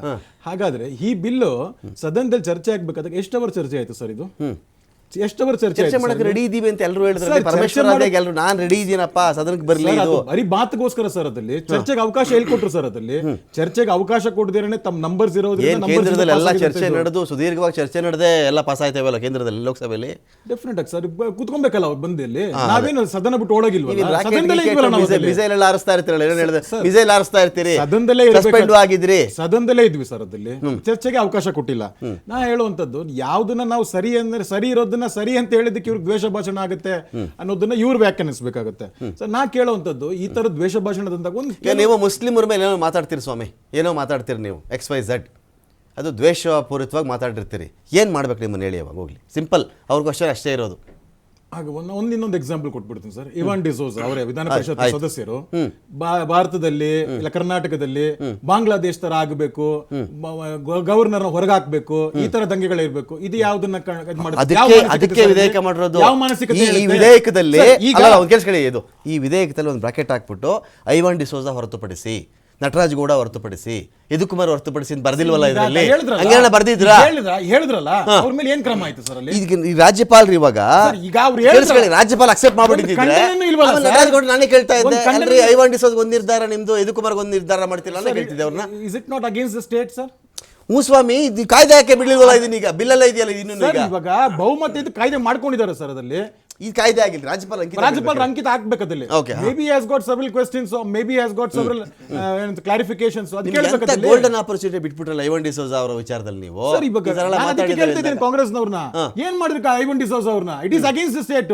ಇದು ಸೆಡಕ್ಷನ್ ಕೇಸ, ಏನಂತ ರಾಜ ವಿರೋಧನ, ಯಾವ ವಿರೋಧದ ಬಗ್ಗೆ ನಿಮ್ಮ ನಾಯಕರು ಕರ್ನಾಟಕ ಪಾಕಿಸ್ತಾನ ಮಾಡಿಬಿಟ್ರಿ, ಕರ್ನಾಟಕ ಬಾಂಗ್ಲಾದ್ರು ಹಿಂಗೆ ಅಗಳಿದ್ದಾರೆ, ನಿಮ್ಗೆ ಕೇರಳ ಪ್ರೇಮ, ಇದು ನಿಮ್ ನಾಯಕರು ಹೇಳ್ತಿರ್ತಾರಲ್ಲ, ಏನ್ ಮಾಡೋಣ ಅವ್ರನ್ನ? ಬೇರೆ ಭಾಷೆ ಅದನ್ನ ಪ್ರಥಮ ಭಾಷೆ ಅಂತ ಅನ್ಬಿಟ್ಟು ಕಾಸರಗೋಡು ಜಿಲ್ಲೆಯಲ್ಲಿ ಇದು ಮಾಡಿದ್ರಲ್ಲ, ನಮ್ಮ ಮುಖ್ಯಮಂತ್ರಿಗಳು ಏನು ಮಾತಾಡ್ಲಿಲ್ವಲ್ಲ ಸರ್? ಕನ್ನಡಿಗರ ಮೇಲೆ ಅವಮಾನ ಆಗ್ತಿದೆ. ಲೆಟರ್ ಬರ್ದಿದ್ದಾರೆ, ಉದ್ದದ್ ಬರ್ದಿದ್ದಾರೆ ಲೆಟರ್. ಯಾವಾಗಲೂ ಅದೇ ಬರೀತಾರೆ ಸರ್ ಅದಲ್ಲಿ. ಆಕ್ಷನ್ ಯಾವ್ದಿದೆ? ಈಗ ದಿಲೀಪ್ ಕುಮಾರ್ ಅವರೇ, ಈಗ ನನ್ನ ಪಾಯಿಂಟ್ ಏನಂತ ಹೇಳಿದ್ರೆ, ಈ ಥರದ ವಿಚಾರದಲ್ಲಿ ತೀರಾ ಎಕ್ಸ್ಟ್ರಿಮಿಟಿಯೂ ಅಲ್ಲದ ಒಬ್ಬರ ಬಗ್ಗೆ ನಾನು ದ್ವೇಷ ಬಿತ್ತಬೇಕು ಅಂತ ಯೋಚನೆ ಬಂದಾಗ ಅದು ಕಡಿವಾಣವು ಬೀಳುವಂತಹ ಒಂದು ಮಿಡಲ್ ರೇಂಜಲ್ಲಿ ಬಿಲ್ ಇತ್ತು ಅಂತ ಅನಿಸ್ತಾ ಇಲ್ಲ. ಇದೇನೆಂದರೆ ಎಲ್ಲವನ್ನೂ ಟೋಟಲ್ ಆಗಿ ನೀವು ಸೋಷಿಯಲ್ ಮೀಡಿಯಾ ಒಂದು ಸಣ್ಣ ಪೋಸ್ಟ್ ಹಾಕ್ಬಿಟ್ಟು ದ್ವೇಷ, ನೀನು ದ್ವೇಷ ಮಾಡಿದ್ಯಾ ಅಂದರೆ ಮುಗಿದೋಯ್ತು, ನಾನು ದ್ವೇಷ ಮಾಡಿಲ್ಲ ಅಂತ ಅದನ್ನು ಹೇಳ್ತಕ್ಕಂಥ ಅವಕಾಶಗಳು ಇತ್ತ ಇದರಲ್ಲಿ. ಮಾಧ್ಯಮನೂ ಸೇರಿಸಿ ಹೇಳ್ತಾ ಇದ್ದೀನಿ ನಾನು. ಇವಾಗ ನೋಡಿ, ಈ ಬಿಲ್ಲಲ್ಲಿ ದೆರ್ ಇಸ್ ನೋ ಲಿಮಿಟ್, ಯಾವ ಒಂದು ಎಕ್ಸ್ಪ್ಲನೇಷನ್ ಕೂಡ ನೀವು ಇಲ್ಲ. ಕರೆಕ್ಟ್. ನೀವು ಅಕಸ್ಮಾತ್ ನೋಡಿದ್ರೆ ಒಳಗಡೆ ಹಾಕೊಂಡ್ಬಿಡ್ಬೋದು, ಹೋಗ್ಬಿಟ್ಟು ಕಳಿಸ್ಬಿಡ್ಬೋದು ಅವ್ರನ್ನ. ನೀನು ಅಂದ್ರೆ ಒಬ್ಬ ತನಿಖಾಧಿಕಾರಿಯಾಗಿ ಅಥವಾ ಒಬ್ಬ ಪೊಲೀಸ್ ಆಗಿ ನಿನಗೆ ಅದು ಅನ್ಸಿದ್ರೆ ದ್ವೇಷ ಭಾಷಣ ಅಂತ ನೀನು FIR ರಿಜಿಸ್ಟರ್ ಮಾಡು. ಇದು ಕಾಗ್ನಿಸಬಲ್ಲು, ನಾನ್ ಬೇಲಬಲ್ಲು. ಕರೆಕ್ಟ್. 1 ವರ್ಷ ಮಿನಿಮಮ್ ಇಂಪ್ರಿಸನ್ಮೆಂಟ್ ಇದೆ, 7 ವರ್ಷವರೆಗೂ. ಅಂದ್ರೆ ಇವಾಗ ನಾನು ಪಕ್ಷದ ಪ್ರಕಾರವಾಗಿ ಬಂದ್ರೆ, ಯಾವುದೇ ರಾಜಕೀಯ ಪಕ್ಷ ಬರಲಿ, ವಿರೋಧ ಪಕ್ಷದವರ ವಿರುದ್ಧ ಕೇಸ್ ರಿಜಿಸ್ಟರ್ ಮಾಡೋದು, ಅವರಿಗೆ ತೊಂದರೆ ಕೊಡೋದು, ಆಟ ಆಡ್ಸೋದು ಕೆಲವೊಂದು ಮಾಮೂಲಿಯಾಗಿ ಬಿಟ್ಟಿದೆ. ಅದೇ ಅಪರಾಧ ಏನಾರು ಅದೇ ಪಾರ್ಟಿಯವ್ರು ಮಾಡಿದ್ರೆ ಅದನ್ನು ತಡೆಯುವಂಥದ್ದು ಅಥವಾ FIR ಮಾಡ್ದಲೇ ಇರುವಂಥದ್ದು ಅಥವಾ ಇನ್ವೆಸ್ಟಿಗೇಷನ್ ಮಾಡ್ದಲೇ ಇರತಕ್ಕಂಥದ್ದು ಯಾವುದೇ ಪಕ್ಷ ಬರಲಿ ಬಂದಿದೆ. ಅಂದರೆ ಇವಾಗಿರ್ತಕ್ಕಂಥ ಪಕ್ಷ ಈ ಬಿಲ್ನ ಪಾಸ್ ಮಾಡಿದರೆ ಆಪೋಸಿಷನ್ ಪಾರ್ಟಿಯವ್ರದ್ದು ಏನೇ ಮಾತಾಡಿದ್ರು ಅದನ್ನು ಈ ವಿಧೇಯಕ ಇಟ್ಕೊಂಡು ಅದು ಥ್ರೆಟನ್ ಮಾಡ್ಬೋದು ಅಂತ ಹೇಳ್ಬಿಟ್ಟು ಭಾವನೆ ವಿರೋಧ ಪಕ್ಷಕ್ಕೆ ಬರುತ್ತೆ. ಕರೆಕ್ಟ್. ಅದೇ ವಿರೋಧ ಪಕ್ಷ ಅಧಿಕಾರಕ್ಕೆ ಬಂದಂಥ ಸಂದರ್ಭದಲ್ಲಿ ಅವರೇ ಏನಾರು ಇದೇ ಬಿಲ್ ಪಾಸ್ ಮಾಡ್ಲಿಕ್ಕೆ ಹೋದರೆ, ಇವಾಗಿರ್ತಕ್ಕಂಥ ಆಡಳಿತ ಪಕ್ಷ ಏನು ವಿರೋಧ ಪಕ್ಷ ಆದರೆ ಅವರಿಗೂ ಕೂಡ ಇದೇ ಹೆದರಿಕೆ ಬರುತ್ತೆ. ಹಾಗಾಗಿ ಇವಾಗ ಏನು ಗವರ್ನರ್ ಹತ್ರ ಹೋಗಿದೆ, ಅವರು ಬಿಲ್ಲನ್ನು ಇನ್ನೂ ಅಪ್ರೂವ್ ಮಾಡಿಲ್ಲ, ಅದನ್ನು ವಾಪಸ್ ಕಳಿಸ್ತೀನಿ ಅಥವಾ ಕಳಿಸಿದ್ದಾರೆ ಅಂತ ಹೇಳ್ಬಿಟ್ಟು ಕೇಳ್ಪಟ್ಟೆ. ವಾಪಸ್ ಯಾವ ಸಂದರ್ಭದಲ್ಲಿ ಕಳಿಸ್ಬೋದು? ಯಾವುದೇ ನಮ್ಮ 2 ಸದನ ಬಿಲ್ನ ಪಾಸ್ ಮಾಡಿ ಗವರ್ನರ್ಗೆ ಕನ್ಸೆಂಟಿಗೆ ಕಳಿಸಿದ್ರೆ ಅವರು ಅದನ್ನು ಹಾಗೆ ಇಟ್ಕೊಳಂಗಿಲ್ಲ. ಓಕೆ, ಅವರು ಅದನ್ನು ಒಪ್ಕೋಬೇಕು. ಇಲ್ಲ ಒಪ್ಕೊಂಡಲೇ ರಾಷ್ಟ್ರಪತಿಗೆ ಅದನ್ನು ಮುಂದೆ ಫಾರ್ವರ್ಡ್ ಮಾಡ್ಬೋದು. ಇಲ್ಲ ಅಂತಂದರೆ ವಾಪಸ್ಸು ಸರ್ಕಾರಕ್ಕೆ ಕಳಿಸ್ಬೋದು ಕ್ಲಾರಿಫಿಕೇಷನ್ಗೋಸ್ಕರ. ಓಕೆ. ಸೊ ಕ್ಲಾರಿಫಿಕೇಶನ್ ಯಾವಾಗ ಬೇಕಾಗಿರುತ್ತೆ? If there is any ambiguity within the sections provisions, ಅಥವಾ ಆ ಆ್ಯಕ್ಟಿಂದ ಸಮಾಜದ ಜನಗಳಿಗೆ ಒಳಿತಕ್ಕಿಂತ ಜಾಸ್ತಿ ಕೆಟ್ಟದ್ದೇ ಆದರೆ, ಸತ್ಯವಾಗ್ಲೂ ನಮ್ಮ ಏನೇ ಕೇಸ್ ಆದ್ರೂ ಎಲ್ಲ ಕೇಸಸ್ಸು ಕೋರ್ಟಿಗೆ ಬರುತ್ತೆ, ಪೊಲೀಸ್ ಇನ್ವೆಸ್ಟಿಗೇಷನ್ಗೆ ಬರುತ್ತೆ. ಇದರಿಂದ ಈ ಕೋರ್ಟಿಗೆ ಬರ್ಡನ್ ಆಗುತ್ತೆ, ಆಯ್ತಾ? ಲಾಯರ್ಗಳಿಗೆ ಸ್ವಲ್ಪ ಕೇಸ್ ಹಾಕ್ಬೋದು. ನೀವೇನೇ ಕಾನೂನು ಮಾಡಿ ಅದರಿಂದ ಜನಗಳಿಗೆ ತೊಂದರೆನೂ ಇದೆ, ಹಾಗೆ ಹೆಲ್ಪು ಕೂಡ ಇದೆ. ಆದರೆ ನೀವೊಂದು ಎಕ್ಸಾಂಪಲ್ ತಗೋತೀನಿ. ನೀವು ಇತ್ತೀಚೆಗೆ ವಿಜಯಲಕ್ಷ್ಮಿ ಅವ್ರ ಕೇಸ್ ನೋಡಿರ್ಬೋದು. ಅವರಿಗೆ ಇನ್ಸ್ಟಾಗ್ರಾಮಲ್ಲಿ ಅವಹೇಳನಕಾರಿ ಪದಗಳನ್ನ ಬಳಸಿರ್ಬೋದು. ರಮ್ಯಾ ಅವ್ರದ್ದು ನೀವು ಟ್ವೀಟ್ದು ಇದು ನೋಡಿರ್ಬೋದು. ಅದನ್ನು ಅವ್ರೇನೋ ದೊಡ್ಡವರು ಇದ್ದಾರೆ ಅಂತ ಹೇಳ್ಬಿಟ್ಟು ಅವ್ರು ದೂರು ಕೊಟ್ಟರು, ಅವರು ಆ್ಯಕ್ಟ್ ಮಾಡಿದ್ದಾರೆ. ನೀವು ನಾರ್ಮಲ್ ಯಾವುದೇ ಇನ್ಸ್ಟಾಗ್ರಾಮ್ ನೀವು ಅಕೌಂಟ್ ತೆಗೆದ್ಬಿಟ್ಟು ನೋಡಿ, ಅಲ್ಲಿ 1000 ಇರ್ತವೆ, ಮಾಡಲ್ಲ ಅವಾಗ 1000 ಇರ್ತವೆ. ಅಂದರೆ ಅವ್ನು ಡೈಲಿ ಕಂಪ್ಲೇಂಟ್ ಕೊಡ್ತಾನೆ ಇರಬೇಕು, ನೀವು FIR ರಿಜಿಸ್ಟರ್ ಮಾಡ್ತಾನೆ ಇರಿ, ಇನ್ವೆಸ್ಟಿಗೇಷನ್ ಮಾಡ್ತಾನೆ ಇರಬೇಕು. So there is no explanation in the bill. Natraj ಗೌಡ್ರೆ, ತುಂಬ ತರಾತುರಿಯಲ್ಲಿ ಮಾಡಿಬಿಟ್ರೆ ಈ ಬಿಲ್ನ ಅಂತ. ಒಂದು ಅರ್ಜೆಂಟ್ಗೆ ಏನೋ ಒಂದು ಮಾಡಿಬಿಡೋಣ ಅಥವಾ ಇಶ್ಯೂ ಡೈವರ್ಟ್ ಮಾಡಿಬಿಡೋಣ. ತೀರಾ ಇಂಡೆಪ್ತಾಗಿ ಯಾವುದು ದ್ವೇಷ, ಯಾವುದು ದ್ವೇಷವಲ್ಲ, ಯಾವುದು ಲಿಂಗಕ್ಕೆ ಸಂಬಂಧಪಟ್ಟಂತೆ ಮಾತಾಡೋದು, ಯಾರ್ದೇನೋ ಮಾತಿಗೆ ಬಂದು ಗಂಡಸನೇ ಏನು ಅಂದ್ಬಿಟ್ರೆ ಮುಗಿದೋಯ್ತು. ನೋಡಿ ಸ್ವಾಮಿ, ನಾನು ಲಿಂಗದ ಬಗ್ಗೆ ಮಾತಾಡ್ಬಿಟ್ಟು ಅವನು ದ್ವೇಷ ಹಾಕಿ ಜೈಲಿಗೆ ಅಂತ ಮಾಡ್ಬಿಡೋದಾ? ತುಂಬಾ ತರಾತುರಿಲಾಯ್ತಾ ಇಲ್ಲ, ಇದೆ. ಒಂದು ಗಂಡಸನೇ ಏನಂದ್ರೆ ಮುಗಿದೋಯ್ತು ಕತೆ. ಇಲ್ಲ ಏನಾಗಿದೆ ಅಂದರೆ ಕಳೆದ ಒಂದು ದಶಕದಲ್ಲಿ ದ್ವೇಷ ಭಾಷಣ ಜಾಸ್ತಿ ಆಗಿದೆ. ಅಗ್ರಿ. ಧರ್ಮಗಳ ಮಧ್ಯೆ ಏನು ವಿಷ ಬೀಜ ಬಿತ್ತುವಂಥದ್ದು, ವಾಟ್ಸಪ್ ಯೂನಿವರ್ಸಿಟಿ ಮುಖಾಂತರ ಎಲ್ಲರಿಗೂ ಸ್ಪ್ರೆಡ್ ಮಾಡೋವಂಥದ್ದು, ಮಿಸ್ಇನ್ಫಾರ್ಮೇಷನ್ ಸ್ಪ್ರೆಡ್ ಮಾಡೋವಂಥದ್ದು ಇದು ಜಾಸ್ತಿ ಆಗ್ತಾ ಇದೆ. ನೀವು ದೇಶದಲ್ಲಿ ಎಷ್ಟು ಕಡೆ ಗುಂಪು ಹತ್ಯೆಗಳಾಗಿದ್ದು, ಯಾರೋ ಹಸು ಹಿಡ್ಕೊಂಡಿದ್ದ ರೈತನ್ನ ನೀನು ದನ ಕದೀತಿರೋ ಸಾಬಿ ಅಂತೇಳಿ ಹೊಡೆದ ಸಾಯಿಸಿದ್ದು, ಆಮೇಲೆ ಮನೆಯೊಳಗೆ ಅವ್ನ ಫ್ರಿಡ್ಜ್ ಒಳಗೆ ಏನು ಇಟ್ಕೊಂಡಿದ್ದಾನೆ ಅಂತ ಹೇಳಿ ಹೋಗಿ ನೋಡಿ ಫ್ರಿಡ್ಜ್ ತೆಗೆದು ನೋಡಿ ಅವ್ನು ಹೊಡೆದು ಸಾಯಿಸಿದ್ದು, ಈ ಥರ ಪ್ರಕರಣಗಳು ಭಾಳ ಆಗಿದ್ದಾವೆ ದೇಶದಲ್ಲಿ. ಕರ್ನಾಟಕದ ಮಟ್ಟಿಗೆ ಹೇಳೋದಾದರೆ BJPಯ ನಾಯಕರುಗಳು ಕರಾವಳಿ ಭಾಗದಲ್ಲಾಗ್ಬೋದು, ಚಿಕ್ಕಮಗಳೂರು ಭಾಗದಲ್ಲಾಗ್ಬೋದು, ಈಗೀಗ ಮಂಡ್ಯಗೂ ಎಂಟ್ರಿ ಕೊಟ್ಟಿದ್ದಾರೆ. ನೋಡಿ, ಕ್ರಿಮಿನಲ್ ಆಕ್ಟಿವಿಟಿ ಮಾಡುವಂಥ ಬೇರೆಯವರು ಅವ್ರನ್ನ ಆ ಕಿಡಿಗೇಡಿಗಳನ್ನ ಒಡೆದು ಒಳಗಾಗ್ತಾರೆ. ಆದರೆ ಜನಪ್ರತಿನಿಧಿ ಆದಂಥವನು ಆ ಕಿಡಿಗೇಡಿಗಳ ಲೆವೆಲ್ಗೆ ಇಳಿದು ಹಿಂದೂ ಮುಸ್ಲಿಂ ಭಾಷಣ ಮಾಡುವಂಥದ್ದು, ಪ್ರಚೋದನೆ ಮಾಡುವಂಥದ್ದು ಅದು ಸಹಿಸೋಕ್ಕಾಗಲ್ಲ, ಮಾಡಬಾರ್ದು. ಯಾಕಂದ್ರೆ ಅದ್ರ BJP ಅದನ್ನು ಮಾಡುತ್ತೆ, ಕಂಟಿನ್ಯೂಸ್ ಆಗಿ ಮಾಡುತ್ತೆ. ಅದನ್ನೇ ತೆಗೆದುಕೊಂಡು ನೀವು ಅಕಸ್ಮಾತ್ ಕಾಂಗ್ರೆಸ್ನಲ್ಲೂ ಯಾರು ಮಾಡ್ತಿದ್ದಾರೆ ಅಂತ ನಿಮ್ಗೆ ಅನಿಸಿದರೆ, JDSನಲ್ಲೂ ಯಾರು ಮಾಡ್ತಿದ್ದಾರೆ ಅನ್ಸಿದ್ರೆ, ಧರ್ಮದ ಆಧಾರದಲ್ಲಿ ಜಾತಿ ಆಧಾರದಲ್ಲಿ ಸೌಹಾರ್ದತೆಯನ್ನು ಹಾಳು ಮಾಡ್ತಾರೆ ಅನ್ಸಿದ್ರೆ ಅವು ಬರುತ್ತೆ, ಏನೋ ದ್ವೇಷ ಭಾಷಣಕ್ಕೆ ಬರುತ್ತೆ. ಯಾರು ತನಿಖಾಧಿಕಾರಿಗಳಿರ್ತಾರೆ ಸುಮ್ಮನೆ ಯಾರಿಗೋ ಒಂದು ಮಾತು ಬೈದ ಅಂದ ತಕ್ಷಣ ಅದನ್ನ ಇಂಪ್ಯಾಕ್ಟ್ ಏನಾಗಿದೆ ಸ್ವರೂಪ ಇವತ್ತಿಗೆ ಚರ್ಚೆ ಮಾಡಕ್ಕೆ ಹೇಳಕ್ ಚೆನ್ನಾಗಿದೆ. ನಾಳೆ ಯಾವ ತನಿಖಾಧಿಕಾರಿಗೆ ಯಾವ ಮನುಷ್ಯನ ಮೇಲೆ ಏನ್ ಕೋಪ ಅವನ ಆಪೋಸಿಟ್ ಇರೋನ್ ಯಾವ ಮಟ್ಟದಲ್ಲಿ ಅವನಿಗೆ ಅದನ್ನ ಗೈಡ್ ಮಾಡಿರ್ತಾನೆ ಗೊತ್ತಿಲ್ವಲ್ಲ. ಯಾವ ಕಾಯ್ದೆಗಳು ಬಂದಾಗಲೂ ಕೂಡ ಓಕೆ, ಯಾರು ಹ್ಯಾಬಿಚುಯಲ್ ಅಫೆಂಡರ್ಸ್ ಇರ್ತಾರಲ್ಲ ಅವ್ರಿಗೆ ಆತಂಕಗಳಿರ್ತವೆ. ಇದೆಷ್ಟಲ್ಲಿ ಟಾಡಾ ಕಾಯ್ದೆ ಕೂಡ ಮಿಸ್ಯೂಸ್ ಆಗಿದೆ. ಟಾಡಾ ಕಾಯ್ದೆನೇ ಮಿಸ್ಯೂಸ್ ಆಗಿದೆ. ಈಗ UAP ಆಗ್ತಾ ಇಲ್ವಾ? ಮತ್ತೆ UAP ಈಗ ಆಗ್ತಾ ಇಲ್ವಾ? ಈಗ ನೀವು ತನಿಖೆನೇ ಮಾಡ್ದಲ್ಲೇ, ಏನೂ ಅದು ಪ್ರೊಸೀಡಿಂಗ್ಸ್ ಮಾಡ್ದಲ್ಲೇ, ಹೇಗೆ JNU ಹುಡುಗರನ್ನ ವರ್ಷಗಳ ಗಟ್ಟಲೆ ಇಟ್ಕೊಂಡು ಕನ್ಯಾಕುಮಾರಿ ಆಚೆಗೆ ಬಿಟ್ರಿ, ಯಾಕೆ ಬಿಟ್ರಿ ನೀವು? ಮತ್ತೆ ಯಾಕೆ ತನಿಖೆ ಮಾಡಿ ಏನೋ ಒಳಗಡೆ ಯಾಕೆ ಶಿಕ್ಷೆ ಕೊಡ್ಸಿದ್ರಾ? ಇಲ್ಲ.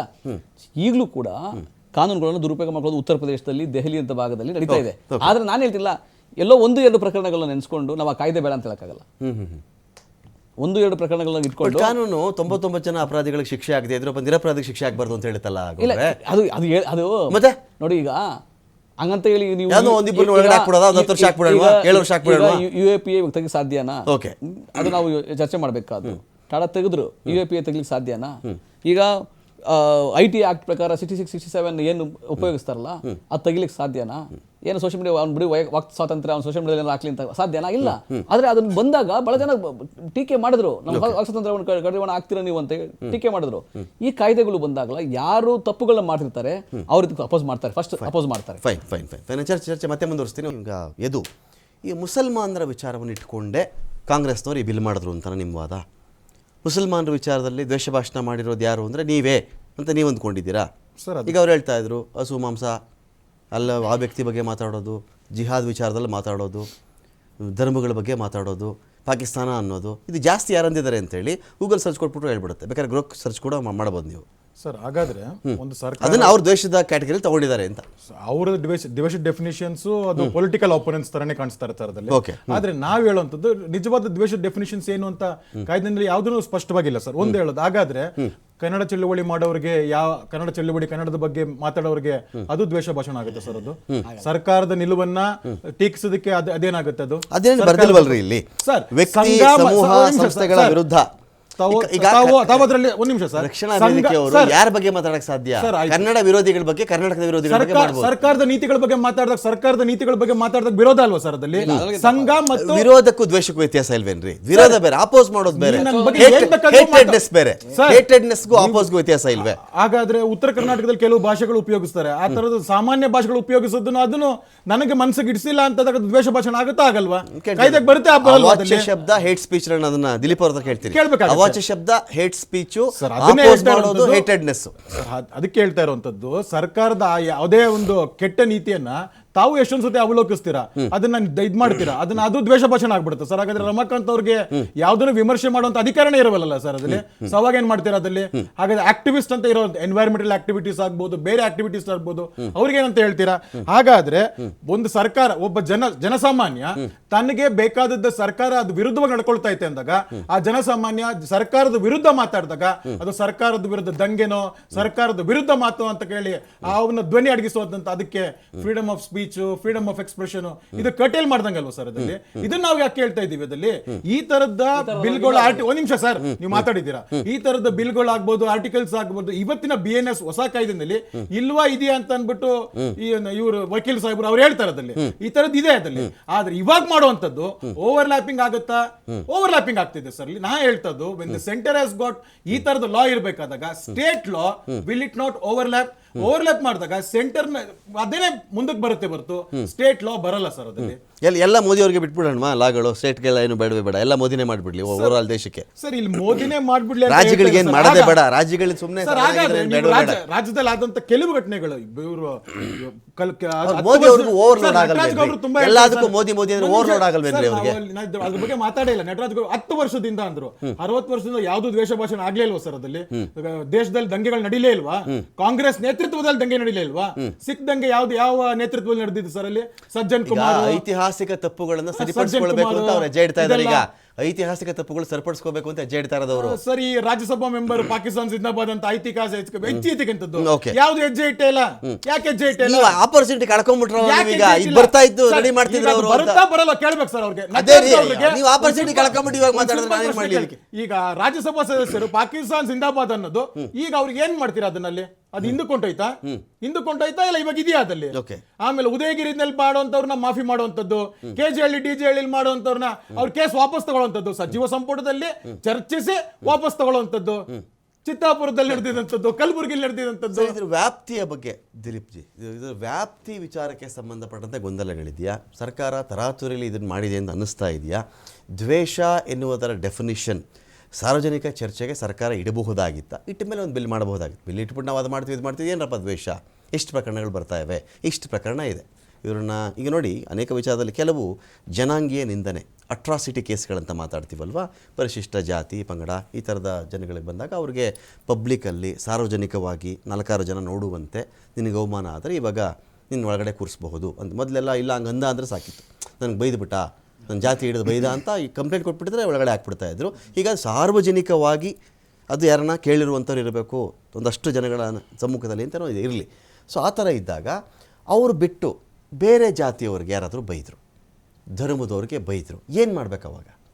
ಅವ್ರಿಗೆ ರಕ್ಷಣೆ ಏನು ಅಂತ? XYZ any caste sir, when it comes to caste, so according to the caste, they feel that it is a superior. Correct. So ನಿನಗೆ ನಿನ್ನ ಜಾತಿ ಹಿಡಿದು ಬೈದ್ರೆ, ಸುಪೀರಿಯರ್ ಜಾತಿ ಹಿಡಿದು ಬಿಡಿದ್ರೆ ನಿನಗೆ ಅವಮಾನ ಅಲ್ಲ, ಯು ಶುಡ್ ಫೀಲ್ ಪ್ರೌಡ್ ಅಂತ ಹೇಳ್ಬಿಟ್ಟು, ಅಂದರೆ ಅದನ್ನು ಕ್ಲಾಸಿಫಿಕೇಶನ್ ಕೊಡೋಕೆ ಹೋಗಿಲ್ಲ. ಓಕೆ. ಸೊ ಯಾವ ಜಾತಿಯನ್ನ ಅದು ಕೀಳು ಜಾತಿ, ಅದರಿಂದ ಒಬ್ಬ ಕೀಳು ಜಾತಿಯ ಅವರ ಹೆಸರು ಹೇಳಿದ್ರೆ ಎಲ್ಲ ಜನ ಇದು ಮಾಡ್ತಾರೋ, ಹಾಗಾಗಿ ಅದನ್ನ ಪ್ರಿವೆನ್ಷನ್ ಆಫ್ ಅಟ್ರಾಸಿಟಿ ಆಕ್ಟ್ ಅಂತ ಹೇಳ್ಬಿಟ್ಟು ತಂದ್ರು. ಅವಾಚ್ಯ ಶಬ್ದ ದ್ವೇಷವೇ? ಅವ್ಯಾಚ್ಯ ಶಬ್ದ ದ್ವೇಷದ ಕ್ಯಾಟಗರಿ ಬೇರೆ, ಬೈದು ಬಿಡ್ತಾನೆ ಅವನು, ದ್ವೇಷ ಇರಲ್ಲ ಅವನಿಗೆ, ದ್ವೇಷ ಬೇರೆ. ಆಯ್ತಾ? ಇದನ್ನೇ ಇವರು ಬೈಫರ್ಕೇಟ್ ಮಾಡೋದು ಹೇಗಿದೆ? ಒಂದು ಅವ್ಯಾಚ್ಯ ಶಬ್ದದಿಂದ ಒಬ್ಬ ವ್ಯಕ್ತಿಯ ಮಾನಸಿಕವಾಗಿ ನೋವುಂಟಾಗಿದ್ರೆ ಅದು ನಿಮಗೆ ಅಟ್ರಾಸಿಟಿ ಆಕ್ಟ್ ಅಲ್ಲಿ ಅಟ್ರಾಕ್ಟ್ ಆಗುತ್ತೆ. ಓಕೆ. ಆಯ್ತಾ? ಅದು ನೀವು ಹೇಳ್ದಂಗೆ ಸಾರ್ವಜನಿಕರ ಸಮ್ಮುಖದಲ್ಲಿ, ಸಾರ್ವಜನಿಕ ಸ್ಥಳದಲ್ಲಿ 4 ಜನಕ್ಕೆ ಕಾಣುವಂತೆ ಅವರ ಜಾತಿಯನ್ನು ನಿಂದನೆ ಮಾಡಿದ್ರೆ ಈ ಕಾಯ್ದೆ ಅನ್ವಯ ಆಗುತ್ತೆ ಅಂತ ಹೇಳ್ಬಿಟ್ಟು. ಆದರೆ ಈ ಪ್ರೆಸೆಂಟ್ ಏನು ಬಿಲ್ ಪಾಸ್ ಮಾಡಿದ್ದಾರೆ, ಹೇಟ್ ಸ್ಪೀಚ್ ಬಿಲ್ ಇದೆಯಲ್ಲ, ಅದ್ರಲ್ಲಿ ಆ ಥರ ಏನು ಕ್ಲಾಸಿಫಿಕೇಶನ್ ಏನು ಕೊಟ್ಟಿಲ್ಲ. ಒಂದು ಹೇಳ್ತೀನಿ, ನಮ್ಮ ಕರ್ನಾಟಕದಲ್ಲೇನೆ ದ್ವೇಷ ಭಾಷಣ ಆಗ್ತಾ ಇದೆಯಾ? Question mark. ಇಡೀ ದೇಶದಲ್ಲಿ ಯಾವ ರಾಜ್ಯದಲ್ಲೂ ಆಗ್ತಾ ಇಲ್ವಾ? ಇಡೀ ದೇಶದಲ್ಲಿ ಯಾವ ರಾಜ್ಯದವರು ಈ ಬಿಲ್ಲನ್ನ ಯಾಕೆ ತಂದಿಲ್ಲ?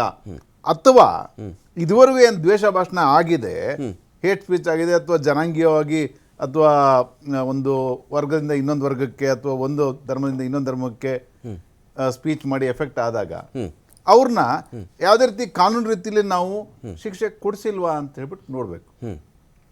IPC ಏನು ಪ್ರಾವಿಷನ್ ಇದೆ, ಇನ್ಫಾರ್ಮೇಷನ್ ಟೆಕ್ನಾಲಜಿಲಿ ಏನು ಪ್ರಾವಿಷನ್ ಇದೆ, ಈ ರೀತಿ ಆದಾಗ ಸೊ ಯಾವ ಸಂದರ್ಭದಲ್ಲಿ ಈ ರೀತಿ ಇನ್ವೋಕ್ ಮಾಡ್ತಾ ಇದ್ರು.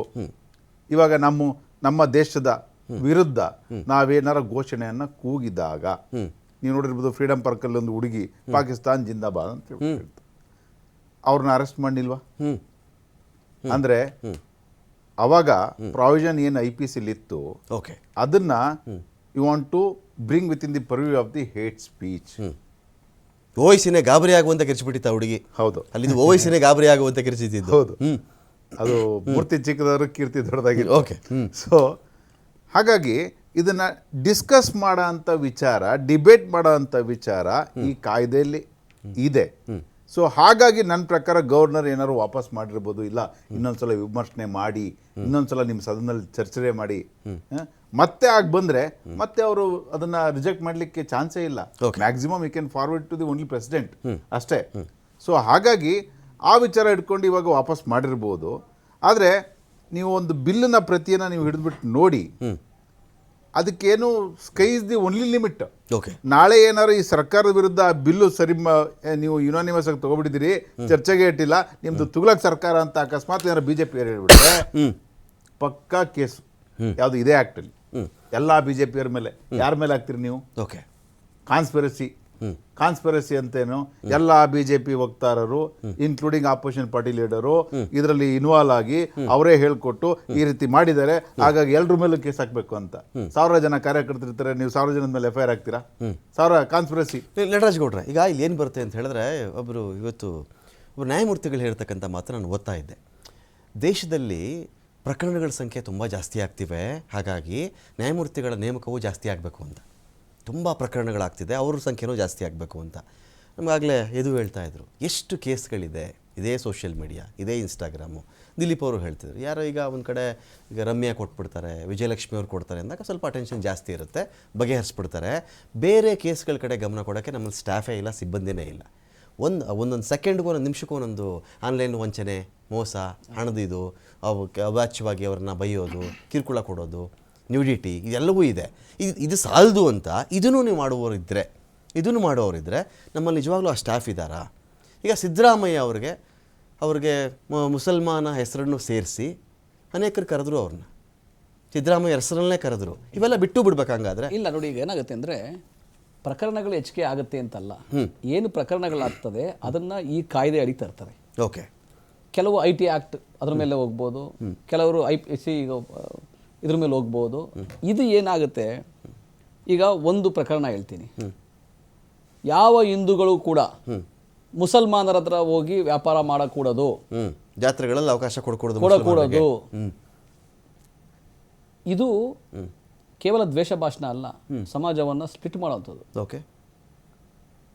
ಯಾರು ಬೇಕಾದ್ರೂ ವ್ಯಾಪಾರ ಮಾಡಲಿ, ಎಲ್ಲಿ ಬೇಕಾದ್ರೂ ವ್ಯಾಪಾರ ಮಾಡಲಿ, ಯಾವಾಗ ಅಂದರೆ ಏನು ನಡೀತದೆ ವ್ಯವಸ್ಥೆ ಇದೆ. ಈ ಥರದ್ದು ಕಟ್ ಮಾಡಿರೋ ಮಾಂಸ ತಿನ್ನಬಾರದು, ಜಟ್ಕ ಕಟ್ ತಿನ್ನಬಾರ್ದು, ಹಲಾಲ್ ತಿನ್ನಬಾರ್ದು, ಹಲಾಲ್ ತಿನ್ನಬೇಕು, ಇದು ಮಾಡಬಾರ್ದು. ನಾವು ಬೆಳಗಿನ ಜಾವ 5 ಗಂಟೆಗೆ ನನಗೆ ಗಂಟೆ ಸೌಂಡ್ ಕೇಳ್ತದೆ ದೇವಸ್ಥಾನದ್ದು. ಕೌಸಲ್ಯ ಸುಪ್ರಜಾ ಅಂತ ಬರ್ತದೆ, ಯಾವುದೋ ಒಂದು ಶ್ಲೋಕ ಬರುತ್ತಲ್ಲ, ಅಲ್ಲಿಂದ ಬಂದು ಶುರುವಾಗ್ತದೆ. ನಮಗೆ ಎಚ್ಚರ ಆಗುತ್ತೆ. ಕೆಲವ್ರಿಗೆ ಆಜಾನ್ ಕೂಗಿ, ಪಕ್ಕದಲ್ಲಿ ಮಸೀದಿ ಇದ್ರೆ ಆಜಾನ್ ಕೂಗ್ತಾರೆ ಬೆಳಗಿನ ಜಾವ 5 ಗಂಟೆಗೆ, ಅದರಿಂದ ಎಚ್ಚರ ಆಗುತ್ತೆ. ಆಜಾನ್ ಕೂಗಿದ ತಕ್ಷಣ ನೀನು ತಪ್ಪು, ಇದು ಮುಸಲ್ಮಾನರು ತಡಿಬೇಕು, ಇದನ್ನ ಯಾವುದೇ ಕಾರಣಕ್ಕೂ ನಾವು ಹಿಂದೂ ರಾಜ್ಯ ಮಾಡಕ್ ಬಿಡಲ್ಲ, ನಾವು ಇದನ್ನ ಮುಸಲ್ಮಾನ ಶಬ್ದ ವಾಲ್ಯೂಮ್ ಇದ್ದಿದ್ದಲ್ಲಿ ಕೂಗೋ ತಪ್ಪು ಅಂತ ಯಾರು ಹೇಳಿಲ್ಲ. ಕೇಳಿ, ಜೋರ್ ವಾಲ್ಯೂಮ್ ಇಟ್ಕೋಬೇಡಿ, ಶಬ್ದ ಎಷ್ಟು ಡೆಸಿಬಲ್ಸ್ ಅಂತ ಇರ್ತದೆ ಅಷ್ಟಲ್ಲೇ ಒಳಗಡೆ ಮೇಂಟೈನ್ ಮಾಡಿ. ಶಬ್ದ ಇದ್ದ ಜಾಗದಲ್ಲೂ ಕೂಡ ಓಕೆ, ಕೆಲವರಿಗೆ ಆತಂಕ ಮತ್ತೆ ತೊಂದರೆ ಇದೆ, BJP ನಾಯಕರುಗಳು ಕೆಲವರಿಗೆ ಅಥವಾ RSS ಕಾರ್ಯಕರ್ತರಿಗೆ. ನೋಡಿ, ಅದು 75 ಡೆಸಿಬಲ್ ಮೇಲ್ಗಡೆ ಬರಬಾರ್ದು. ಅದು ಒಂದು ನಾವು ಮಾತಾಡ್ತಿರೋದೇ 75 ಇದೆ. ಅದಕ್ಕೆ ಹೇಳ್ತಿಲ್ಲ, ದೇವಸ್ಥಾನದ ಗಂಟೆ ಶಬ್ದನೂ ಬೇಕು, ಆಜಾನ್ ಶಬ್ದನೂ ಬೇಕು. ಆ ಜಾಗದಲ್ಲಿ ಇದು ಬಿಡ್ಲಿ, ನೀವು ಒಂದನ್ನ ಮಾತ್ರ ಸೆಲೆಕ್ಟ್ ಮಾಡಿ ಸರಿ ಇದೆ ಅನ್ನೋದು, ಇನ್ನೊಂದು ತಪ್ಪದೆ ಅನ್ನೋದಿದೆಯಲ್ಲ, ಅದು ಜನಗಳಲ್ಲಿ ವಿಷವನ್ನ ಬಿತ್ತದೆ, ಅದು ಭೇದವನ್ನ ಮಾಡ್ತದೆ. ಈಗ ಹೈದರಾಬಾದಲ್ಲಿ ಓವೈಸಿ ಬ್ರದರ್ ಒಬ್ಬ ಹೇಳ್ತಾ ಇದ್ದ, ಅದು ನೋಡಿ ಅದು ಕೇಸ್ ಆಯ್ತಲ್ಲ, ಏನು ನಮ್ಗೆ 15 ನಿಮಿಷ ಅವಕಾಶ ಕೊಟ್ಬಿಡ್ಲಿ, ಪೊಲೀಸ್ ತೆಗೆದ್ಬಿಡ್ಲಿ, ನಾವು ನೋಡ್ಕೊಂಡ್ಬಿಡ್ತೀವಿ ಅಂತ. ಅದು ಅತ್ಯಂತ ಅತಿರೇಕದ ದ್ವೇಷ ಭಾಷಣ. ಆ ಥರ ದ್ವೇಷ ಭಾಷಣಗಳು. ಆಮೇಲೆ ಅಲ್ಲಿ ಕೇಂದ್ರದಲ್ಲಿ ಒಬ್ಬರು ಮಂತ್ರಿ ಇದ್ರು, ಯಾರೋ ಅನುರಾಗ್ ಠಾಕೂರ್ ಅಂತ, ಗೋಲಿ ಮಾರೋ ಸಾಲಂಕೋ ಗೋಲಿ ಮಾರೋ ಅಲ್ಲ ಮಂತ್ರಿ ರೀ ನೀನು, ಏನು ಗೋಲಿ ಮಾರೋ ಸಾಲಂಕೋ ಗೋಲಿ ಯಾರಿಗೆ ಹೇಳ್ತಾ ಇದ್ದೀನಿ ಸಾಯ ಗುಂಡುಡಿ ಅಂತ ಯಾರಿಗೆ ಹೇಳ್ತಾ ಇದೆಯಾ? ಪೊಲೀಸ್ನವ್ರಿಗೆ ಹೇಳ್ತಾ ಇದೆಯಾ? ನಿಮಗೆ ಅಧಿಕಾರ ಇದೆ. ಯಾರು ಗದ್ದಾರಿದ್ದಾರೆ ಅವ್ರನ್ನ ಜೈಲ್ಗೆ ಹಾಕಿ ಅಂತ ಹೇಳ್ಬೇಕು, ಅದು ಕಾನೂನು. ಅದು ಸಾಲಂಕೋ ಗೋಲಿ ಮಾರೋದು ಬಾಯಿ ಬಡ್ಕೊಂಡು ರಸ್ತೆಯಲ್ಲಿ ಹೋದ್ರೆ ಅದು ಅತ್ಯಂತ ದೊಡ್ಡ ದ್ವೇಷ ಭಾಷಣ. ಈ ಥರ ಪ್ರಕರಣಗಳು ಆಗಬಾರ್ದು. ಇಲ್ಲಿ ಅನಂತಕುಮಾರ್ ಹೆಗಡೆ ಅವರು ಕರ್ನಾಟಕದ ವ್ಯಾಪ್ತಿ ಅಂತ ಏನಾದ್ರು ಇತ್ತಾ? ಕರ್ನಾಟಕದ ಆಚೆನೂ ಯಾರಾದರೂ ಈ ಕಡೆ ಕರ್ನಾಟಕದ ಹೊರಗಡೆ ಹಾಕ್ಬೋದು ಅಂತ ಇತ್ತಾ? ಯಾವ ಥರ ಇಲ್ಲ, ಇದು ಕರ್ನಾಟಕಕ್ಕೆ ಸಂಬಂಧಪಟ್ಟಿದ್ದು. ನಾನು ನಿಮಗೆ ಆಜಾನು, ಹಿಜಾಬು, ಹಲಾಲು, ಜಟಕೆ ಕಟ್ಟು ಇವೆಲ್ಲ ಬಂದಾಗ ವ್ಯಾಪಾರ ಮಾಡಬೇಡಿ ಅಂತ ಬಂದಾಗ ಆಮೇಲೆ ಜಿಹಾದು ಇತ್ತಾ ಇದರಲ್ಲಿ? ಯಾವುದೇ ಬರಲಿ ಪ್ರಕರಣ ಬರಲಿ, ಒಂದು ಜಾತಿ ಒಂದು ಧರ್ಮ ಅದರಿಂದ ನಿಮ್ಮ ಹೇಳಿಕೆಗಳಿಂದ ಸಮಾಜದಲ್ಲಿ ಸಾಮರಸ್ಯ ಹಾಳಾಗುತ್ತೆ, ಆತಂಕ ಮೂಡುತ್ತೆ, ಬೇರೆ ಜನಜನಾಂಗಗಳನ್ನ ಡಿವೈಡ್ ಮಾಡ್ತಾರೆ. ನೋಡಿ ಈಗ ಏನಾಗುತ್ತೆ, ಊರಲ್ಲಿ ತೇರು ಬರುತ್ತೆ, ಎಲ್ಲರಿಗೂ ಸೇರಿ ತೇರದು, ಕಾಲ ನೀರನ್ನ ಬಿಡಬೇಡಿ ಇಲ್ಲಿಗೆ, ಈ ತೇರು ಹೋಗೋರ್ಗೆ ಅವ್ರು ಇಲ್ಲಿ ಬಿಡಬೇಡಿ ತಡೆ ಹಾಕಿ ಅಂತ ಅನ್ನೋದಿದೆಯಲ್ಲ, ಅದು ಅತ್ಯಂತ ದೊಡ್ಡ ಹೀನ ಕೃತ್ಯ. ಮತ್ತೆ ಅದಕ್ಕೆ ಅಟ್ರಾಸಿಟಿ ಕೇಸ್ಗಳಿದ್ದಾವೆ, ಅದು ಬೇರೆ ವಿಷಯ. ಅಂಥದ್ದಿದೆಯಲ್ಲ, ಅದು ಆ ಹೇಳಿಕೆಗಳು ಅಥವಾ ಪ್ರಚೋದನೆಗಳಿದಾವಲ್ಲ, ಅದು ಸಲ್ಲಕೂಡದು. ಸೊ ಎಲ್ಲಾ ಜನಾಂಗವನ್ನ ಎರಡು ಕಡೆ ಅಪ್ಲೈ ಆಗ್ತಾ ಇದೆ, ಎಲ್ಲರಿಗೂ ಅಪ್ಲೈ ಆಗ್ತದೆ. ಗಣೇಶನ ಮೆರವಣಿಗೆ ಬಂದ ಕಲ್ ಬಿದ್ರು ಅಪ್ಲೈ ಆಗ್ತಿತ್ತು. ಇದು ಅದು ಕ್ರಿಮಿನಲ್ ಆಗ್ತದು. ಅದನ್ನು ಕೂಡ ಅದ್ರ ಮೇಲೆ ಅದಕ್ಕೆ ಹೇಳ್ತಲ್ಲ, ಅದು ದ್ವೇಷ ಭಾಷೆ ಬರ್ತದಕ್ಕಿಂತ ಅತ್ಯಂತ ದೊಡ್ಡ ಕ್ರಿಮಿನಲ್ ಆಕ್ಟ್. ಯಾವನು ಗಣೇಶನ ಮೇಲೆ ಕಲ್ಲು ಹೊಡೆದ್ರು ತಪ್ಪು ಅಲ್ಲ, ಕಾನೂನೇ ಕ್ರಮ ತಗೊಳ್ಬಿಡ್ತಾ ಇತ್ತು. ಈ ಒಂದು ವಿಚಾರದಲ್ಲಿ ಬಿಜೆಪಿ ಅವರಿಗೆ ಕೆಲಸ ಇಲ್ದಂಗೆ ಮಾಡಿದ್ರಿ ನೀವು ಅಂತ, ಮಂಡ್ಯಕ್ಕೆ ಹೋಗೋದು, ಅಲ್ಲಿ ಶಿವಮೊಗ್ಗಕ್ಕೆ ಹೋಗೋದು, ಇದೆಲ್ಲ ಕೆಲಸ ಇಲ್ದಂಗೆ ಮಾಡಿಬಿಟ್ರಿ ನೀವು, ಕಾನೂನು ಇಟ್ಕೊಂಡೆ ಅಂತ. ಆ ಕಿಡಿಗೇಡಿಗಳು ಕಲ್ಲು ಹೊಡೆದ್ರು, ಗಣೇಶನ ಮೆರವಣಿಗೆ ಮೇಲೆ ಕಿಡಿಗೇಡಿಗಳು ಕಲ್ಲು ಹೊಡೆದ್ರು. ನಾನು ಅವ್ರನ್ನ ಕಿಡಿಗೇಡಿ ಅಂತ ಹೇಳ್ತೀನಿ, ಇದಕ್ಕೆ ನೀವು ಒಪ್ತೀರಿ, ಎಲ್ಲರೂ ಒಪ್ತಾರೆ. ಇದರಿಂದ ಜನಪ್ರತಿನಿಧಿಗಳು ಅಲ್ಲ, ಬೆಳಗ್ಗೆ ಇವ್ರು ಕಲ್ಲು ಹೊಡೆದ್ರು. ನನಗೆ ಜನಪ್ರತಿನಿಧಿಗಳಂದ್ರೆ ಕೇಳಪ್ಪ, ನೀನೇ ಹೆಸರು ಹೇಳೋದು ನೋಡ, ನೀನೇ ಹೆಸರು ಹೇಳೋದು. ನಾನೀಗ ಅಲ್ಲಿಂದ ಕಿಡಿಗೇಡಿಗಳಂದೆ, ಇದರಿಂದ ಬಿಜೆಪಿಯ ಜನಪ್ರತಿನಿಧಿಗಳು ಹೋದ್ರು, ಇವ್ರು ಕಲ್ಲು ಹೊಡೆದ್ರು. ಅರೆ ನಿಮ್ಗೂ ಅವ್ರಿಗೇನು ವ್ಯತ್ಯಾಸ? ನೀನ್ ಜನಪ್ರತಿನಿಧಿ, ಅವನು ಸಮಾಜಘಾತಕ ಶಕ್ತಿ ಇರ್ತಕ್ಕಂಥವ್ರು, ಅವ್ರನ್ನ ನೀವು ಒಳಗಾಗ್ತೀವಿ. ನಿಮ್ಮನ್ನ ಏನ್ ಮಾಡಿದ್ರಿ ನೀವು? ಅದೇ ಲೆವೆಲ್ ಇದ್ಬಿಟ್ರಾ ನೀವು? ಕಿಡಿಗೇಡಿಗಳಾಗ್ಬಿಟ್ರಾ? ನಿಮ್ಗೆ ಜವಾಬ್ದಾರಿ ಇರಬೇಕು. ಸಿ.ಟಿ. ರವಿ ಆಗ್ಲಿ, ಆರ್ ಅಶೋಕ್ ಆಗ್ಲಿ, ಅತ್ಯಂತ ಜವಾಬ್ದಾರಿಯಿಂದ ಕೆಲಸ ಮಾಡಬೇಕು. ನೀವು ಏನ್ ಮಾಡ್ಬಿಟ್ರು, ಒಬ್ಬ ಇದಕ್ಕೆ ಸೃಷ್ಟಿ ಮಾಡಿದ್ರು, ಏನು ಉರಿಗೌಡ ನಂಜೇಗೌಡ ಸೃಷ್ಟಿ ಮಾಡಿದ್ರು. ಎಷ್ಟು ದೊಡ್ಡ ಮಟ್ಟದಲ್ಲಿ ವಿಷವನ್ನ ಬಿತ್ತಕ್ಕೆ ಪ್ರಯತ್ನ ಮಾಡಿದ್ರು ಆ ಟೈಮಲ್ಲಿ ಇಡೀ ಮಂಡ್ಯ ಭಾಗದಲ್ಲಿ ಅಂದ್ರೆ, ಅದನ್ನ ಯಾರೋ ಸ್ವಾಮೀಜಿಗಳು ಬಂದು ಸ್ಟಾಪ್ ಮಾಡ್ಬೇಕಾಗಿ ಬಂತು. ನೀವು ಊಹಾಪೋಹಗಳಿಗೆಲ್ಲ ಅವಕಾಶಗಳಿಲ್ಲ ನಮ್ಮ ಹತ್ರ, ಎಚ್ಚರಿಕೆಯಿಂದ ಬಿಹೇವ್ ಮಾಡಿ. ಒಕ್ಕಲಿಗರು ಆ ಥರ ಆ ಸಮಯದಲ್ಲಿ ಮಾಡಿರಲಿಲ್ಲ ಅಂತ ಹೇಳಿ ಅದು ಅತ್ಯಂತ ದೊಡ್ಡ ಹೀನವಾದ ಕೃತ್ಯ. ಹೀನವಾದ ಕೃತ್ಯ. ಜಗದೀಶ್ ಶೆಟ್ಟರ್ ನಾನು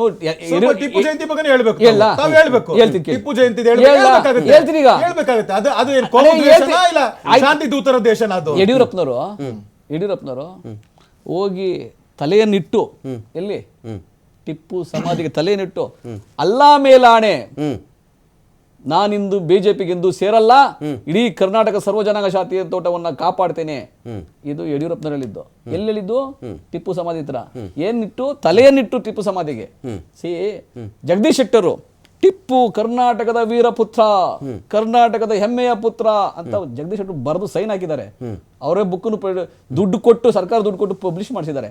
ಸುಮ್ಮನೆ ಏನೋ ನಾಗಪುರದವರು ವಾಟ್ಸಪ್ ಅಲ್ಲಿ ಕಳಿಸ್ಬಿಟ್ರು 2015 ನಂತರ ಅಂತ ಹೇಳಿ ಏನ್ ಬೇಕೋ ಕಳಿಸ್ಬೇಡಿ ಹೇಳಿ ಮಾತಾಡಬಾರ್ದು. ಅದನ್ನು ಮುಂದುವರಿಸಿದ್ವಿ ನಾವು. ಟಿಪ್ಪು ಜಯಂತಿ ಮಾಡಿದ್ದು ಹೆಂಗೆ ಅಂದ್ರೆ, ಅವ್ರು ಹೆಮ್ಮೆಯ ಪುತ್ರ, ವೀರಪುತ್ರ ಅಂದ್ರೆ ಹೌದಾ ವೀರಪುತ್ರನ ಆಚರಣೆ ಮಾಡೋದು. ಹೇಳಿದಕ್ಕೆ ನೀವು ಮಾಡಿದ್ರಿ, ಇಲ್ಲ ನೀವು ಮಾಡ್ತಿರಲಿಲ್ಲ. ನಾವೆಲ್ಲ ಸರ್ಕಾರ ಎಲ್ಲಿ ಘೋಷಣೆ ಆಗಿತ್ತು? ಸರ್ಕಾರ ನೋಡಿ, ಇತಿಹಾಸ ಪುಸ್ತಕದಲ್ಲಿ ಇದೆ, ಪಠ್ಯಕ್ರಮದಲ್ಲೂ ಇದೆ. ನೀವು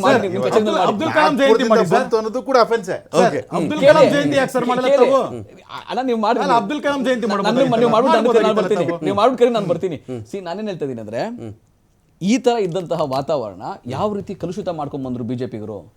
ಅವರೇ ಯಾವ ಟಿಪ್ಪುವನ್ನ ಮೆರೆಸ್ತಾ ಇದ್ರು, ನಾವು ಮುಂದುವರಿಸಿದ ತಕ್ಷಣ ಅವ್ರಿಗೆ ಇದಕ್ಕೆ ದ್ವೇಷ ಶುರುವಾಗೋಯ್ತು. ಆ ರೀತಿಯಾಗಿ ಮಾಡಬಾರ್ದು. ಈ ಸರ್ವಜನಾಂಗ ಶಾಂತಿಯ ತೋಟ ಅಂತ ಏನು ಕುವೆಂಪು ಹೇಳ್ತಾರೆ, ಅದನ್ನು ಉಳಿಸ್ಕೋಬೇಕಾದ್ರೆ ಕಾನೂನು ಬರ್ತದೆ ಎಲ್ಲರಿಗೂ. ಈಗ ನಾನೇನಾದ್ರು ದ್ವೇಷ ಭಾಷಣ ಮಾಡಿದ್ರೆ, ಕೆಟ್ಟದ್ದು ಮಾತಾಡಿದ್ರೆ ನನ್ನೇನು ಸುಮ್ಮನೆ ಬಿಡಬಾರ್ದು ಬಿಜೆಪಿಗರು 4 ಕಡೆ ಹೋಗಿ ಕಂಪ್ಲೇಂಟ್ ಕೊಡ್ತಾರೆ. ಈಗ ಸರ್ವಜನಾಂಗದ ಶಾಂತಿಯ ತೋಟದಲ್ಲಿ ಕೆಲವು ಹೂವಿನ ಗಿಡಗಳು ಜಾಸ್ತಿ ನೀರು ಹೋಯ್ತೀರಿ ನೀವು ಅಂತ. ಹೌದಾ?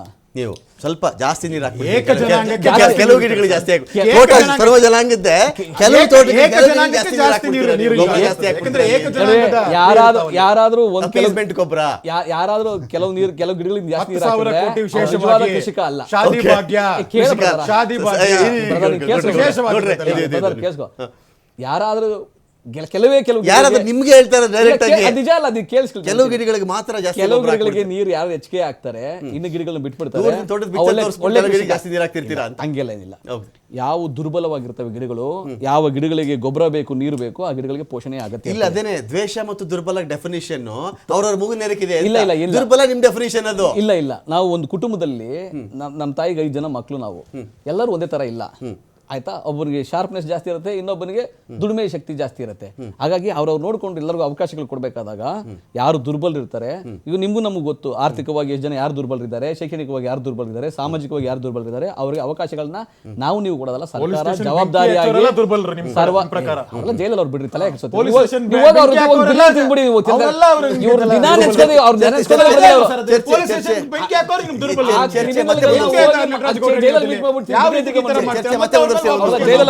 ಅಖಾಡ ಬಿಗ್ ಫೈಟ್ ವಿಶೇಷ ನಾನು ಮತ್ತೆ ಮುಂದುವರಿಸ್ತಾ ಇದ್ದೀನಿ. ಇದು ಈಗ ಸಾಕಷ್ಟು ವಿಷಯಗಳ ಬಗ್ಗೆ ನಟರಾಜ್ ಗೌಡರು ಮಾತಾಡ್ತಾ ಇದ್ರು.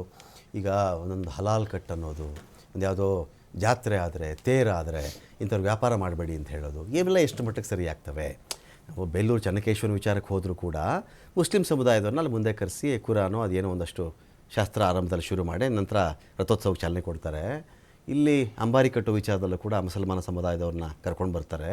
ಚಲುವನಾರಾಯಣ ಕೂಡ ತೀರ ಭೇದ ಭಾವ ಮಾಡಿಲ್ಲ ಸಮುದಾಯಕ್ಕೆ ಅಂತಿದ್ದಾಗ ಹಿಂದಿನಿಂದ ಒಂದು ಸಾಮರಸ್ಯವನ್ನು ಬದುಸ್ಕೊಂಡು ಬಂದಿದ್ದಾರೆ. ನೀವು ಇದೇ ನಮ್ಮದೇ ಜಾತ್ರೆಗಳಲ್ಲಿ, ಸಂತೆಗಳಲ್ಲಿ ನೀನು ಅಲ್ಲಿ ಗಿರಿಗಿಟ್ಲೆ ಮಾರಬೇಡ, ವಾಚ್ ಮಾರಬೇಡ, ನೀನು ಕಲ್ಲಂಗಡಿ ಹಣ್ಣು ಮಾರಬೇಡ ಅಂತ ಹೇಳಿಬಿಟ್ರೆ ಇದು ಯಾವ ಥರ? ಇದು ಬರೀ ದ್ವೇಷ ಅಲ್ಲ, ಸಂಪೂರ್ಣವಾಗಿ ಅವರನ್ನು ದೂರ ಇಡುವಂಥ ಒಂದು ಕತೆ ಇದು ಅಂತ ನಟರಾಜ್ ಗೌಡರು ಹೇಳಿ. ಹಾಗಾದ್ರೆ ಸರ್, ಈ ನಮ್ಮ ದೇಶದಲ್ಲಿ ನಾವು ಬಹು ದೇವರ ಆರಾಧಕರು ನಾವು. ಇವರು ದಿನ ಬೆಳಗ್ಗೆ ಆದ್ರೆ ನೀವು ಹೇಳಿದ್ರೆ ಸರ್ವ ಜನಾಂಗದ ಶಾಟಿಯಲ್ಲಿ ಕೆಲವು ಜನಾಂಗದ ಶಾಂತಿಯ ತೋಟದವರು ದಿನಕ್ಕೆ 5 ಸತಿ ಬಂದು ನಮ್ಮ ದೇವರೇ ಶ್ರೇಷ್ಠ, ನಮ್ಮ ಗ್ರಂಥನೇ ಶ್ರೇಷ್ಠ ಅಂತಾರಲ್ಲ, ಅದು ನನ್ನ ಮನಸ್ಸಿಗೂ ಧಕ್ಕೆ ಆಗುತ್ತೆ. ಅದು ದ್ವೇಷ ಭಾಷಣಕ್ಕೆ ಬರ್ತಾ ಬರಲ್ಲ. ಸಂವಿಧಾನದಲ್ಲಿ ಅದನ್ನ ಆತರ ಹೇಳಿಲ್ವಲ್ಲ ಅವ್ನು. ಬರುತ್ತಾ ಸರ್ ಅದಲ್ಲಿ? ಸಂವಿಧಾನ ಹೇಳಿರೋದೇ ಈಗ ನಿನಗೆ ಇಷ್ಟ ಆದ ದೇವ್ರನ್ನ ಪೂಜೆ ಮಾಡ್ಕೊಂತ ನೀನ್ ನಂಬೋ ಶಕ್ತಿ ಇದು ಬರುತ್ತಾ ಅಡ್ಡಿಪಡಿಸಿಲ್ವಲ್ಲ ನಮ್ಮ ಕಾನ್ಸ್ಟಿಟ್ಯೂಷನ್. ಬರುತ್ತಾ ಬರಲ್ಲ ಸರ್ ಇದು? ಬಂದಿದೆ, ಸುಪ್ರೀಂ ಕೋರ್ಟ್ವರೆಗೂ ಹೋಗಿದೆ. ಇದು ಸುಪ್ರೀಂ ಕೋರ್ಟ್ವರೆಗೂ ಹೋದ್ಮೇಲೆ ಅದ್ರ ವಾಲ್ಯೂಮ್ ಕಡಿಮೆ ಮಾಡಿ ಅದ್ರ ಸ್ಪೀಕರ್ಗಳೆಲ್ಲ ಕಿತ್ತಾಕಿ ಅಂತ ಆರ್ಡರ್ ಬಂದಿದೆಯಲ್ಲ. ಪ್ರಾರ್ಥನೆಗೆ ಯಾರು ಅಡ್ಡಿ ಮಾಡಿಲ್ವಲ್ಲ. ಪ್ರಾರ್ಥನೆ ಮಾಡ್ಕೊಳ್ಳಿ ಸರ್, ಅದಲ್ಲಿ ಪ್ರಾರ್ಥನೆ ಆ ಅಂಗಣದಲ್ಲಿ ಮಾಡ್ಕೊಳ್ಳಿ, ಎಲ್ಲಾರ್ಗೂ ಕೇಳಿಸೋ ತರ ಒಂದೇ ಬಹುದೇ ಆರಾಧಕರು ನಮ್ಮ ಇದ್ರಲ್ಲಿ ಈ ತರದ್ ಕೇಳ್ತಾ ಇರ್ಬೇಕಾದಾಗ ಅದು ನನ್ನ ಮನ್ಸಿಗೂ ನೋವಾಗುತ್ತೆ ಅಲ್ವಾ? ಅವಾಗ ನಾನು ಅದು ದ್ವೇಷ ಭಾಷಣದಲ್ಲಿ ಬರುತ್ತಾ ಬರಲ್ವಾ ಅಂತ ಪಾಪ ನಟರಾಜ್ ಗೌಡ್ರನ್ನ ಕೇಳ್ಬೇಕಾಗತ್ತೆ. ಏನ್ ನಟರಾಜ್ ಗೌಡ್ರೆ ಬರುತ್ತಾ ಅದ್ರಲ್ಲಿ ಹೇಳ್ಬೇಕು ತಾವಲ್ಲಿ ಸರ್? ಅದಕ್ಕೆ ಹೇಳೋದು ಆಮೇಲೆ ಇದನ್ನ ಡಿಫೈನ್ ಮಾಡೋರು ಯಾರು ಅಂದ್ರೆ ಸುಪ್ರೀಂ ಅಥಾರಿಟಿನ ಸ್ಟೇಷನ್ ಆಫೀಸರ್ ಕೊಟ್ಬಿಟ್ಟಿದ್ದಾರೆ ಸರ್. ಅದಲ್ಲಿ ಅವರೇ ಎಲ್ಲಾನು ನೋ ಇನ್ವೆಸ್ಟಿಗೇಷನ್ ನಥಿಂಗ್. ಇದಲ್ಲಿ ಅವ್ನು ನಿಮ್ಗೆ ಅನ್ಸುತ್ತೆ ರಮಾಕಾಂತ್ ಏನೋ ಮಾತಾಡ್ತಾ ಇದ್ರೆ ಸರಿ ಇಲ್ಲ ಅನ್ಸಿದ್ರೆ ರಮಾಕಾಂತ್ ಅವ್ರ ಮೇಲೆ ಡೈರೆಕ್ಟ್ ಆಕ್ಷನ್ ತಗೋಬಹುದು, ಇಲ್ಲ ಎದ್ದು ಮೇಲೆ ಡೈರೆಕ್ಷನ್ ಹಾಕಬಹುದು. ವಿಚಾರಿಸ್ಬೇಕು ತಾನೆ ರಮಾಕಾಂತ್ ಸರ್ ಯಾವ ವಿಚಾರದಲ್ಲಿ ತಿಳಿದ್ರು, ಯಾವ ಇದ್ರಲ್ಲಿ ಬ್ಯಾಕ್ ಗ್ರೌಂಡ್ ಹೇಳಿದ್ರು, ಎಂತದೂ ಇಲ್ಲ. ಸೀದಾ ಅವ್ರು ಮಾತಾಡಿದ್ರೆ ನಿನ್ಗೆ ಅನ್ಸ್ಬೇಕು, ನಿನ್ಗೆ ಅನ್ಸಿದ ತಕ್ಷಣ ತಗೊಳಕ್ ಹಾಕದಂದ್ರೆ ಎಲ್ಲಿ ಸರ್? ಅದಲ್ಲಿ ಯಾವ್ದು ಫ್ರೀಡಮ್ ಆಫ್ ಎಕ್ಸ್ಪ್ರೆಷನ್, ಯಾವ್ದು ಫ್ರೀಡಮ್ ಆಫ್ ಸ್ಪೀಚ್ ಸರ್? ಅದಲ್ಲಿ ಇದನ್ನ ನಾವು ಕೇಳ್ತಾ ಇರೋದು. Where is the definition? It is not defined. ಅಂದ್ರೆ ಪೊಲೀಸ್ ಆಫೀಸರ್ಗೆ ಸುಪ್ರೀಂ ಕಮಾಂಡರ್ ಅಂತ ಕೊಟ್ಬಿಟ್ರೆ, ಇದ್ ಮಾಡ್ಬಿಟ್ರೆ ಅವ್ರು ಯಾವ ಪಕ್ಷ ಆಳ್ತಾ ಇದೆಯೋ ಅವರ ಪಕ್ಷದ ಆ ಏನ್ ತಾಳಕ್ ತಕ್ಕ ಕುಣಿತಾರೆ ಹೊರತು ಜನಸಾಮಾನ್ಯ ಜನರಿಗೆ ಇದ್ ಮಾಡಲ್ಲ. ಜನಸಾಮಾನ್ಯ ಧ್ವನಿ ಯಾರು ಕೇಳುವಂತದ್ದು? ಇಲ್ಲಿ ದಿಲೀಪ್ ಅವರೇ, ಅಭಿವ್ಯಕ್ತಿ ಸ್ವಾತಂತ್ರ್ಯಕ್ಕೂ ಸುತ್ತಿಗೆ ಪೆಟ್ಟು ಕೊಡುವಂತಹ ಒಂದು ಸರ್ವಾಧಿಕಾರಿ ಆಗಬಹುದಾದಂತಹ ಮಸೂದೆ ಇದಾಗಿತ್ತ? ಈ ನೆಪದಲ್ಲಿ ದೇಶ ಮಾಡ್ತಾರೆ. ಈಗ ಇವ್ರು ಹೇಳ್ತಿರೋಷ್ಟು ಸಾಫ್ಟಾಗಿ ಇಲ್ಲದೆ ಇದ್ರು ಕೂಡ ಆಂತರ್ಯದಲ್ಲಿ ಅವ ಸ್ಟೇಷನ್ ಆಫೀಸರು ಅವ್ರಿಗೆ ಅನ್ಸ್ಬೋದು ದಿಲೀಪ್ ಇರೋದು ಮಾತಾಡಿ ಸರಿ ಇಲ್ಲ, ಇವತ್ತು ಇದ್ರಲ್ಲಿ ದ್ವೇಷ ಅಡಗಿದೆ ಅಂತ ಅನ್ಸಿದ್ರೆ ಮುಗಿತ ಕತೆ, ಗ್ರಚಾರ ಕೆಟ್ಟಿದ್ರೆ ಅವತ್ತು. ನೋಡಿ, ಇದನ್ನು ಡಿಫೈನ್ ಮಾಡೋದು ಭಾಳ ಕಷ್ಟ. ಈ ಸಣ್ಣ ಒಂದು ಎಕ್ಸಾಂಪಲ್ ಕೊಡ್ತೀನಿ. ಮೊನ್ನೆ ಸಿದ್ದರಾಮಯ್ಯನವರಿಗೆ ಭಾರತ ಧ್ವಜದ ಬಣ್ಣ ಯಾವುದು ಅಂತ ಕೇಳಿದರೆ ಕೆಂಪು, ಬಿಳಿ, ಹಸಿರು ಅಂತ ಹೇಳಿದ್ರು. ಅವರಿಗೆ ಕೇಸರಿ ಅಂತ. ಅದಕ್ಕೆ ಅದನ್ನ ನಾನು ತಿಳ್ಕೊಂಡು can I register A case against CM? ನಾನು ಕೇಸರಿ ಹೇಳಿದರೆ ಅದು BJP ಅವ್ರದ್ದು ಬಣ್ಣ, ನಾನು ಹೇಳಬಾರ್ದು ಅಂತ ಹೇಳ್ಬಿಟ್ಟು ನನಗೆ ಅಭಿಮಾನ ಇರಬೇಕು, ನನ್ನ ರಾಷ್ಟ್ರ ಅಂತ ಹೇಳ್ಬಿಟ್ಟು, ನನ್ನ ದೇಶ ಅಂತ ಅಭಿಮಾನ ಇರಬೇಕು. ಪಾಕಿಸ್ತಾನ ಅಲ್ಲಿ ಕ್ರಿಕೆಟ್ ಸೋತ್ರೆ ಇಲ್ಲಿ ಇಂಡಿಯಾದಲ್ಲಿ ಬೇಜಾರು ಮಾಡ್ಕೊಂಡ್ರು ತುಂಬಾ ಜನ ಇದ್ದಾರೆ. ಇದು ನಮ್ದು ಹಿಂದೂ ರಾಷ್ಟ್ರ, ಎಲ್ಲಾ ಜನಾಂಗದವರು ಇದ್ದಾರೆ, ಎಲ್ಲರೂ ಕೂಡ ಸುಖವಾಗಿದ್ದಾರೆ. ಆದ್ರೆ ದ್ವೇಷ ಪ್ರೇಮಿಗಳವರು. ಆದ್ರೆ ನಮ್ಮ ದೇಶದಲ್ಲಿ ಇದ್ಕೊಂಡು ನಮ್ಮ ಅಣ್ಣ ತಿಂದ್ಕೊಂಡು ನೀವು ಪಾಕಿಸ್ತಾನಕ್ಕೆ ಏನಾರ ನಾವು ಯುದ್ಧ ಮಾಡ್ಲಿಕ್ಕೆ ಹೋದ್ರೆ ಇಲ್ಲಿ ಹೇಟ್ ಮಾಡೋಂಥ ಜನ ಇದಾರಲ್ಲ, ಬಾಂಗ್ಲಾದೇಶದಲ್ಲಿ ಹಿಂದೂಗಳನ್ನ ಸಾಯಿಸಿದ್ರೆ ಇಲ್ಲಿ ಬಂದ್ಬಿಟ್ಟು ಖುಷಿ ಪಡೋ ಜನ ಇದಾರಲ್ಲ, ಕರೆಕ್ಟ್. ಅಥವಾ ಬೇರೆ ದೇಶದವರಿಗೆ ನಮ್ಮ ಇಲ್ಲಿಂದ ಮಾಹಿತಿಯನ್ನ ಕಲೆ ಹಾಕಿ ಕೊಟ್ಬಿಟ್ಟು ಇಲ್ಲಿ ಒಳಗಡೆ ಕೃತ್ಯನ ನಡೆಸ್ತಾರಲ್ಲ, ಅದು ಇತ್ತೀಚೆಗೆ ಯಾಕೆ ಜಾಸ್ತಿ ಆಯ್ತು? ನಾವು ಏನ್ ಹೇಳ್ತಿದೀವಿ, ಹೌದು ನಮ್ದು ಹಿಂದೂ ರಾಷ್ಟ್ರ, ನಾವು ಎಲ್ಲಾ ಜನಾಂಗದವ್ರನ್ನ ನಾವು ತುಂಬಾ ಚೆನ್ನಾಗಿ ನೋಡ್ತೀವಿ, ನಮ್ಮಲ್ಲಿ ಎಲ್ಲ ಭಾವನೆಗಳು ನಾವು ಬೆಲೆ ಕೊಡ್ತೀವಿ, ನಾವು ಮಸೀದಿಗೆ ಹೋಗ್ತೀವಿ, ನಾವು ಹಿಂದೂ ಟೆಂಪಲ್ಗೆ ಹೋಗ್ತೀವಿ, ಎಲ್ಲ ಕಡೆ ಹೋಗ್ತೀವಿ, ಸಾಮರಸ್ಯ ಇದೆ. ಆದ್ರೆ ರಾಜಕೀಯ ಉದ್ದೇಶಕ್ಕೋಸ್ಕರ ಈ ಸಾಮರಸ್ಯವನ್ನ ಕದಡುವುದು, ಜನ ಚೆನ್ನಾಗಿದ್ದಾರೆ, ಪೊಲಿಟಿಷಿಯನ್ಸ್ ಲೆವೆಲ್ ಅಲ್ಲಿ ಸಮಸ್ಯೆ ಇದೆ ಅಂತ ಒಂದು. ಹೌದು, ಮತ ಬ್ಯಾಂಕ್ಗೋಸ್ಕರ ಒಂದು ಪಕ್ಷವನ್ನ ಅಥವಾ ಒಂದು ಧರ್ಮವನ್ನ ಓಲೈಕೆ ಮಾಡುವುದು, ಇದಕ್ಕೆ ನೀವು ಕಾಯ್ದೆ ತನ್ನಿ, ಇದಕ್ಕೆ ನೀವು ಕಾಯ್ದೆ ತನ್ನಿ. ತಂದಿದ್ದೀರಾ? ಇಲ್ಲ. ನೀವೇನಾರ ಈ ಬಿಲ್ಲಲ್ಲಿ ಎಕ್ಸ್ಪ್ಲನೇಷನ್ ನೋಡಿದಿದ್ರೆ, ಎಕ್ಸೆಪ್ಷನ್ ಇಲ್ಲ explanation to what it amounts to an offence. ಅವರು ಚರ್ಚೆಗೆ ರೆಡಿ ಇದೀವಿ ಅಂತ ಹೇಳಿದ್ರು ದಿಲೀಪ್ ಅವರೇ, ಚರ್ಚೆಗೆ ರೆಡಿ ಇದೀವಿ ಇದ್ರ ಬಗ್ಗೆ, ಚರ್ಚೆ ಆದ್ಮೇಲೆ ಅದು ಅಂಗೀಕರಿಸೋಣ. ನೋಡಿ ಸರ್, ನೆಕ್ಸ್ಟ್ ಸೆಷನ್ ವರ್ಗೂ ಟೈಮ್ ತಗೋಬೋದಾಗಿತ್ತು ನಾವು, ಇವರು ನೆಕ್ಸ್ಟ್ ಸೆಷನ್ ವೇಟ್ ಮಾಡೋಣ ಅಂತ ಏನಾದ್ರು ಒಂದು ಕೋರಿಕೆ ಸಲ್ಲಿಸಬಹುದಾಗಿತ್ತು. ನಾವ್ ಯಾವತ್ತೂ ಸದನದಿಂದ ಓಡೋಗಿಲ್ಲ ಸರ್, ನಮ್ಮ ಗೃಹ ಸಚಿವರು ಪಾಪ ಎದುರ್ಕೊಂಡು. ನೋಡಿ ಸರ್, ಈಗ ಚರ್ಚೆಗೆ ಅವಕಾಶ ಕೊಟ್ಟಿಲ್ಲ, ಕೊಡ್ತೀವಿ ಅಂತ. ಫಾರ್ ಎಕ್ಸಾಂಪಲ್, ನೀವು ಬಿಲ್ ಮಾಡ್ಬೇಕಾದ್ರೆ ನೀವು ಎಷ್ಟು ಜನದ್ದು ಅಥವಾ ಆಪೋಸಿಷನ್ ಅವ್ರದ್ದು ಮೀಟಿಂಗ್ ಕರೆದ್ಬಿಟ್ಟು ಡಿಸ್ಕಷನ್ ಅಥವಾ ಒಪಿನಿಯನ್ ತಗೊಂಡಿದ್ರೆ ನೀವು? ಇಲ್ಲ, ತಗೊಳ್ಬೇಕಾಗಿಲ್ಲ. ಅದನ್ನ ಯಾರಿಗೋ ನೀವು ಮಾಡ್ಲಿಕ್ಕೆ ಡ್ರಾಫ್ಟ್ ಮಾಡ್ಲಿಕ್ಕೆ ಕೊಟ್ರು, ಯಾರೋ ರೆಡಿ ಮಾಡ್ರು, ಇಲ್ಲಿ ಕೊಟ್ರು. ಸೊ ಈ ಪ್ರತಿ ನೋಡಿದ್ರೆ ನೀವು, ಅಂದ್ರೆ ಒಬ್ಬ ವಕೀಲಾಗಿ, ನಾನು I am not a party either to the BJP or Congress, ಇದನ್ನ ನೀವು ಪ್ರತಿ ನೋಡಿದ್ರೆ I can use this as a weapon against anybody. ನಮ್ಮ ಇವಾಗ ಯಾವುದೇ ಸರ್ಕಾರ ಇರಲಿ ಸರ್, ಆ ಪಕ್ಷದ ವ್ಯಕ್ತಿ ಅಥವಾ ಆ ಪಕ್ಷದ MLA ಏನಾದ್ರು ತಪ್ಪು ಮಾಡಿದ್ರೆ, ಇನ್ಕ್ಲೂಡಿಂಗ್ ಬಳ್ಳಾರಿ, ಆಯ್ತಾ, ಏನು ಕೂಡ FIR ಆಗಲ್ಲ, ಏನು ಕೂಡ ಅರೆಸ್ಟ್ ಆಗಲ್ಲ, ಏನು ಕೂಡ ತಪ್ಪಿಲ್ಲ. ಅದೇ ಏನಾದ್ರು ವಿರೋಧ ಪಕ್ಷದವರ ಆದ್ರೆ ಇಮಿಡಿಯೇಟ್ ಅರೆಸ್ಟ್. ಒಂದು ವರ್ಡ್ ಅಟರ್ ಮಾಡಿದ್ಕೆ ನೀವು ಇಡೀ ಬೆಳಗಾಮೆಲ್ಲ ಹಾಕೊಂಡು ಸುತ್ತಾರಿಸಿದ್ದಾರೆ CT ರವಿ ಅವರಿಗೆ. ನೀನು ಅಟರ್ ಮಾಡೋದಲ್ಲ, what is the offence, what is the punishment for that offence? ಏನೋ ಪ್ಲೀಡ್ ಗಿಲ್ಟಿ ಮಾಡ್ಬೋದು, ಇಲ್ಲ ಫೈನ್ ಹಾಕ್ಬಿಡ್ಬೋದು, ಇಲ್ಲ 1 day ಕನ್ವಿಷನ್ ಕೊಡ್ಬೋದು ಟಿಲ್ ರೈಸಿಂಗ್ ಆಫ್ ದಿ ಸನ್. ಅದಕ್ಕೆ ನೀವು ಇಡೀ ಬೆಳಗಾಮೆಲ್ಲ ಹಾಕೊಂಡು ಸುತ್ತಾಡಿಸ್ತೀರಿ. ಒಬ್ಬ ಅದು ಏನಾರ ಆಗಲಿಲ್ಲ, ಬಟ್ ಸುತ್ತಿದ್ದು ಬಟ್ ಅದೇ ಒಬ್ಬ ಕಾಂಗ್ರೆಸ್ ಕಾರ್ಯಕರ್ತ ಅವ್ರದೇ ಪಾರ್ಟಿಯವ್ರ ಕಡೆಯಿಂದ ಒಂದು ಗುಂಡೇಟಿಂದ ಸತ್ತೋಗಿದ್ದಾನೆ, ಅದಕ್ಕೊಬ್ಬ ಕಾರಣ ಕೂಡ ಆಗ್ತಾನೆ, ಅಲ್ಲಿ MLA ಕೂಡ ಇರ್ತಾನೆ. ನೀವು ಒಬ್ಬರನ್ನ FIR ಮಾಡಲ್ಲ, ಆ ವ್ಯಕ್ತಿನ ಅರೆಸ್ಟ್ ಮಾಡಲ್ಲ. ಒಬ್ಬ ಸಾಮಾನ್ಯ ಆಗಿದ್ರೆ ನೀವು MLA ನ ಅರೆಸ್ಟ್ ಮಾಡಿ ಹಾಗಾದ್ರೆ, ನೀವು MLA ನ ಅರೆಸ್ಟ್ ಮಾಡಿ ಹಾಗಾದ್ರೆ ಪಕ್ಷಪಾತ ಅಂತ. ಅದೇ. ಸೊ ನಾನು ಏನ್ ಹೇಳ್ತೀನಿ, ಈ ಕಾಯ್ದೆಯಿಂದ ಎಲ್ಲ ನಮ್ಮ ಕರ್ನಾಟಕ ರಾಜ್ಯದ ಜನಗಳಿಗೆ, ಪಾರ್ಟಿಗಳಿಗೆ ಅಂತ ಹೇಳ್ತಾರೆ, ಪಕ್ಷಗಳಿಗಲ್ಲ, ಜನಗಳಿಗೆ ಆಗ್ತಕ್ಕಂಥ ಅನ್ಯಾಯವನ್ನ ತಡೆಯುವಲ್ಲಿ ನೀವೇನಾರ ಮಾಡಿದ್ರೆ ಅದಕ್ಕೆ ನೀಟಾಗಿ ತಾವು ಒಂದು ಎಕ್ಸೆಪ್ಷನ್ನು ಅಥವಾ ಎಕ್ಸಾಂಪಲ್ಸು ಕೊಟ್ಟು, ಇವಾಗ ಒಂದು ದ್ವೇಷ ಭಾಷಣ ಅಂತ ಹೇಳ್ತೀನಿ, there must be some effect. ನಾನು ಇವತ್ತು ದ್ವೇಷ ಭಾಷಣ ಮಾಡಿದ್ದೀನಿ, ಅದರಿಂದ 4 ಜನ ಹೊಡೆದಾಡ್ಕೊಂಡಿದ್ದಾರೆ, ಏನೋ ಆಗಿದೆ, ಎಸ್ ರಿಜಿಸ್ಟರ್ ಕೇಸ್, ಒಳಗಡೆ ಹಾಕು. ನೀನು ಇಲ್ಲಿ ಬಂದರೆ ನೀನು ದ್ವೇಷ ಭಾಷಣ ಮಾಡ್ತೀಯ, ಅದಕ್ಕೆ ನಿನ್ನ ಜಿಲ್ಲೆನೇ ನಾನು ಬಿಡಲ್ಲ, ರಿಸ್ಟ್ರಿಕ್ಟ್ ಮಾಡ್ತಾರೆ. ಈಗ ಹಳೆ ಕಾನೂನುಗಳು ಇಷ್ಟಿದ್ದು ಯೂಸ್ ಏನಾಯಿತು? ಓಪನ್ ಆಗಿ ಎಲ್ಲರೂ ಮಾತಾಡ್ತಾ ಇದ್ರಲ್ಲ ದಿಲೀಪ್ ಜಿ, ಓಪನ್ ಆಗಿ ಹಳೆ ಕಾನೂನು ಇರಲಿಲ್ವಾ ಹಂಗಾದ್ರೆ? ಇದಕ್ಕೆ 10 ವರ್ಷ ಜೈಲು ಶಿಕ್ಷೆ ಇರೋದ್ರಿಂದ ದ್ವೇಷ ಭಾಷಣಕಾರರಿಗೆ ನಡುಕೋ ತಂದಿದೆ. ಅವತ್ತು ಇವತ್ತು ಚೆಕ್ ಮಾಡ್ಕೊಂಡಾಗ 3 ವರ್ಷ ಕಾರಾಗೃಹ ಕಡಿಮೆ ಇತ್ತು, ಅಷ್ಟಕ್ಕಿಂತ ಶಿಕ್ಷೆಗಿಂತ ಕಡಿಮೆ ಇದ್ರೆ ಸ್ಟೇಷನ್ ಬೇಲು. ಅದೇನು ಯೂಸ್ ಇರಲಿಲ್ವಲ್ಲ ಅದೊಂಥರ ಕಾಯ್ದೆ? ನಾನು ಹೇಳಿದೆ, ಈ ಕಾಯ್ದೆನ ಒಬ್ಬ ಪೊಲೀಸ್ ತನಿಖಾಧಿಕಾರಿ ಯೂಸ್ ಮಾಡ್ಬೋದು, ಯೂಸ್ ಮಾಡ್ಬೋದು. ನಟರಾಜ್ ಗೌಡ್ರ ಇದು ಅಬ್ಲಿಗೇಷನ್. ಈಗ ಒಬ್ಬ BJPಯ ಸ್ಟ್ರಾಂಗ್ ಸಪೋರ್ಟರ್, BJP ಚುನಾವಣೆ ಪ್ರಚಾರ ಮಾಡುವಂಥವ್ರು, BJP ಸಿದ್ಧಾಂತವನ್ನು ಪ್ರಚಾರ ಮಾಡುವಂಥವನು 2018 ಜನವರಿನಲ್ಲಿ ಒಂದು ಟ್ವೀಟ್ ಮಾಡ್ತಾನೆ. ಯಾರೋ ಜೈನ ಮುನಿಗಳು ಶ್ರವಣಬೆಳಗೊಳದಿಂದ ಹೋಗಿ ಬರಬೇಕಾದ್ರೆ ಬೈಕಲ್ಲಿ ಗುದ್ದು ಆಕ್ಸಿಡೆಂಟ್ ಆಗಿ ಕೆಳಗೆ ಬೀಳ್ತಾರೆ, ರಕ್ತ ಆಗುತ್ತೆ, ಸ್ವಲ್ಪ ರಕ್ತ ಬರುತ್ತೆ, ಅವ್ರಿಗೆ ಏಟಾಗುತ್ತೆ. ಅವನು ಆ ಫೋಟೋ ತೆಗೆದು ಹಾಕ್ಬಿಟ್ಟು ಫೇಸ್ಬುಕ್ಕಲ್ಲಿ ಏನು ಹೇಳ್ತಾನೆ ಅಂದರೆ, ಮುಸಲ್ಮಾನ್ ಯುವಕರು ಜೈನ ಮುನಿಯನ್ನು ಒಡೆದರು, ಸಿದ್ದರಾಮಯ್ಯನ ಸರ್ಕಾರದಲ್ಲಿ ಈ ರೀತಿಯಾಗಿ ಮುಸಲ್ಮಾನರು ಮಾಡ್ತಿದ್ದಾರೆ, ಸಿದ್ದರಾಮಯ್ಯನವ್ರ ಸರ್ಕಾರ ಕಾರಣ, ಈ ಥರ ಆಗ್ತಾನೆ. ಏನು ವೈರಲ್ ಆಗುತ್ತೆ, ಅದು ವೈರಲ್ ಆಗುತ್ತೆ ಅಂದರೆ ಕರ್ಕೊಂಡೋಗಿ ಜೈಲಿಗೆ ಕುಂಡಿಸ್ತಾರೆ ಅವ್ರನ್ನ. ಸ್ವಾಮಿ ಆ ಮುನಿಗಳೇ ಅವರ ಮ್ಯಾನೇಜರ್ ಬಂದು ಇಲ್ಲ ಅವ್ರ ಆಕ್ಸಿಡೆಂಟ್ ಆಯಿತು, ಈ ಥರ ಸುಮ್ಮನೆ ಅಪಪ್ರಚಾರ ಮಾಡಬೇಡಿ, ಮುನಿಗಳಿಗೆ ಘಾಸಿ ಆಗ್ತದೆ ಅಂತೇಳಿ ಅವರು ಮಾಧ್ಯಮ ಹೇಳಿಕೆ ಕೊಡಬೇಕಾಗಿ ಬರ್ತದೆ. ಇವ್ರನ್ನ ತಗೊಂಡೋಗಿ ಕುಂಡಿಸ್ಕೊತಾರೆ. ಎಲ್ಲಿ? ಸ್ಟೇಷನಲ್ಲಿ ಕುಂಡಿಸ್ಕೊತಾರೆ. ಸ್ಟೇಷನಲ್ಲಿ ಕೂತ್ಕೊಂಡಿದ್ದ ತಕ್ಷಣ ಲಬೋ ಅಂತ ಫಸ್ಟ್ ಬರ್ಕೊಂಡ್ ಬಂದಿದ್ದು C T Ravi. I stand with him.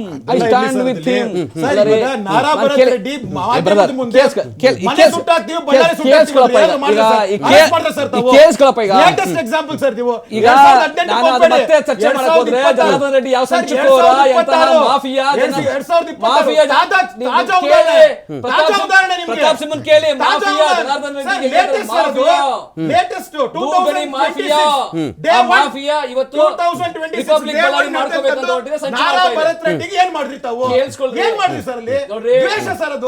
ಪುಡಿ ಇಟ್ಕೊಂಡು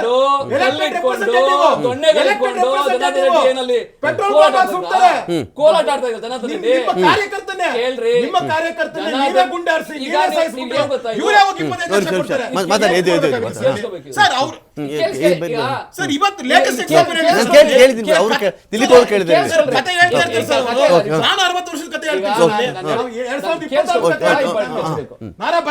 ಕೇಳಿಸ್ಕೊಳಪ್ಪ. ಈಗ ಜನಾರ್ದನ್ ರೆಡ್ಡಿ ಮೇಲೂ ಎಫ್ಐಆರ್ ಆಗಿದೆ, ಭರತ್ ರೆಡ್ಡಿ ಮೇಲೂ ಎಫ್ಐಆರ್ ಆಗಿದೆ, 6 ಎಫ್ಐಆರ್ ಗಳಿದಾವೆ, 26 ಜನ. ಕೇಳ್ರಿ ಜನಾರ್ದನ್ ರೆಡ್ಡಿ ಅಂತ ಮಾಫಿಯಾನ ನೀವು ಬೆಂಬಲ ಮಾಡೋವರೆಗೂ ನಿಮ್ಗೆ ಆನೆ ಬಲ ಅಲ್ಲ. ಜನಾರ್ದನ್ ರೆಡ್ಡಿ ನಿಮ್ಗೆ ಜನಾರ್ದನ್ ರೆಡ್ಡಿ ನಮ್ಗೆ ಆನೆ ಬಲ ಇದ್ದಂಗೆ ಅಂತ. ನಿಮ್ಮಿಂದ ಇವತ್ತು ಈ ಕರ್ನಾಟಕ ಕೆಟ್ಟ ಹೆಸರು ಬಂದಿರೋದು ಜನಾರ್ದನ್ ರೆಡ್ಡಿಯಿಂದ. ಯಡಿಯೂರಪ್ಪ ಜೈಲ್ಗೆ ಹೋಗಿದ್ದು ಜನಾರ್ದನ್ ರೆಡ್ಡಿಯಿಂದ. ಇವತ್ತು ನೀವು ಅವ್ರಿಗೆ ಸಾವಿರ ಬೆನ್ಸ್ ಸಾವಿರ ನೋಡಿದ್ರೆ ನಿಮ್ಗೆ ಅವ್ರಿಂದ ದುಡ್ಡು ಬೇಕಾಗಿದೆ. ಅದಕ್ಕಾಗಿ ಬಿಜೆಪಿ ನಾಯಕರು ದಂಡೋಪದಂಡ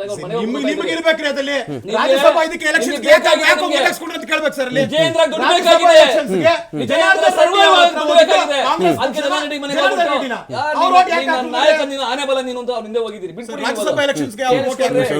ಸಬ್ಜೆಕ್ಟ್ ಬಗ್ಗೆ ಮಾತಾಡೋದಾದ್ರೆ ನಾನು ನಿಮ್ ಸಬ್ಜೆಕ್ಟ್ ಏನ್ ಹೇಳ್ತಾ ಇದ್ದೆ ಅಂದ್ರೆ 2018ರಲ್ಲಿ ಈ ತರ ಒಬ್ಬ ಕಿಡಿಗೇಡಿ ಕೆಲಸ ಮಾಡ್ದ. ಎಷ್ಟು ಅಲಿಗೇಷನ್, ಎಷ್ಟು ಅಬ್ಯೂಸ್ಮೆಂಟ್ ಅವತ್ತು ಸಿದ್ದರಾಮಯ್ಯವ್ರ ಮೇಲೆ ಆಗ್ತಾ ಇತ್ತು. ಅವತ್ತಿನ ಟ್ವಿಟರ್ ಫೇಸ್ಬುಕ್ ನೋಡಿದ್ರೆ ನಿಮಗೆ ಒಂದು ವಾರಗಳ ಕಾಲ ಹೋಗಿ ಯಾರು ತಪ್ಪಿತಸ್ತಾ ಇದ್ದ ಆತನ ಯಾಕೆ ಮಿಸ್ಲೀಡಿಂಗ್ ನ್ಯೂಸ್ ಆಗ್ತದೆ, ಸುಳ್ಳು ನ್ಯೂಸ್ ಆಗ್ತದೆ ಅಂತ ಹೇಳಿ ಕರ್ಕೊಂಡು ಸ್ಟೇಷನ್ ಕುಂಡಿಸ್ಕೊಂಡಿದ್ದ ತಕ್ಷಣ ಲಬೋ ಅಂತ ಸಿ ಟಿ ರವಿ, ಲಬೋ ಅಂತ ಹೇಳಿ ಅವೆಲ್ಲ ಕೇಸ್ ಚರ್ಚೆ ಮಾಡೋಣ. ನೀವು ಯಾವ್ದನ್ನ ಹೋಗಿ ಯಾವ್ದಕ್ಕ ಮಿಕ್ಸ್ ಮಾಡಿದ್ರೆ ಹೆಂಗೆ ನೀವು ತಿಮ್ಮಿನ ಬೊಮ್ಮೆ ಮಾಡಕ್ ಹೋದ್ರೆ ಕೇಳಿಸ್ಕೊಳ್ರಿ. ಈ RSS ನವರು, ಈ ಬಲಪಂಥೀಯವಾದಿಗಳು, ಈ ಬಿಜೆಪಿಗರು ಈ ತರ ಷಡ್ಯಂತ್ರ ಮಾಡೋಳಗೆ ನಿಸ್ಸೀಮರಿದ್ದಾರೆ. Misleading information ಕೊಡಬಾರ್ದ್ರಿ. ಯಾರೇ ಕಾನೂನಿಗೆ ತಪ್ಪಿದ್ರೆ ನೀವು ಕೇಳ್ಬೋದು. ಇವಾಗ ತಪ್ಪಿಲ್ಲ ಕೇಳ್ತಾರದು ಭರತ್ ರೆಡ್ಡಿನ ತಪ್ಪಿಲ್ಲ ಯಾಕಂದ್ರೆ ಅವ್ರು ಅಲ್ಲಿದ್ರು, ಪ್ರಕರಣದ ಜಾಗದಲ್ಲಿ ಇದ್ರು ಅಂತ ಇದೆ. ಅವ್ರ ಬೆಂಬಲಿಗರು ಅಲ್ಲೇ ಮಾಡಿದ್ರು ಅಂತ ಇದೆ. ಆಯ್ತಾ? ನಮ್ಮ ಕಾರ್ಯಕರ್ತ ಸತ್ತಿದ್ದಾನೆ. ಜನಾರ್ದನ್ ರೆಡ್ಡಿ ಮನೆಯೊಳಗೆ ಕಡ್ಡಿ ಸಿಕ್ತು, ದೊಣ್ಣೆಗಳು ಸಿಕ್ತು, ಖಾರದ ಪುಡಿ ಇಟ್ಕೊಂಡು, ದೊಣ್ಣೆ ಹಿಡ್ಕೊಂಡು, ಲಾಠಿ ಹಿಡ್ಕೊಂಡು, ಕಲ್ಲು ಹಿಡ್ಕೊಂಡು ಅವ್ರ ಮನೆಯಿಂದ ಹೆಂಗೆ ಗುಂಡಾಗಳು ಈಚೆಗೆ ಬಂದ್ರು ಅವೆಲ್ಲ ವಿಡಿಯೋಗಳು ಈಚೆಗೆ ಬಂದಿದ್ದಾವೆ. ಅವ್ರ ಮೇಲೂ ಎಫ್ಐಆರ್ ಆಗಿದೆ. ಜನಾರ್ದನ್ ರೆಡ್ಡಿನೂ ಅರೆಸ್ಟ್ ಮಾಡಬೇಕು, ಅವ್ರನ್ನ ಗಡಿಪಾರು ಮಾಡಬೇಕು ಅಂತ ಬಿಜೆಪಿ ಕೇಳಿ ತೊಂದರೆ. ಸಂಚುಕೋರನೇ ಜನಾರ್ದನ್ ರೆಡ್ಡಿ. ಆಯ್ತಾ? ಅದ್ರ ಚರ್ಚೆ ಮಾಡೋಣ. ಇವತ್ತು ಈ ದ್ವೇಷ ಭಾಷಣದಲ್ಲಿ ಬಿಜೆಪಿ ನಾಯಕರಿಗೆ ಈ ತರ ಸುಳ್ಳುಗಳು ಹೇಳೋದು, 2 ಸಲ ಪೋಸ್ಟ್ ಮಾಡಮ್ ಆಯ್ತು ಅಂತ ಹೇಳಿ ಈ ವಿಲಕ್ಷಣ ವಿಚಿತ್ರವಾದಂತಹ ಈ ಅವಿವೇಕದಿಂದ ಹೇಳ್ತಾರೆ, ನನಗೆ ಗೊತ್ತಿಲ್ಲ, ಸುಳ್ಳುಗಳು ಹೇಳ್ತಾರೆ ಈ ತರ. ಆಯ್ತಾ?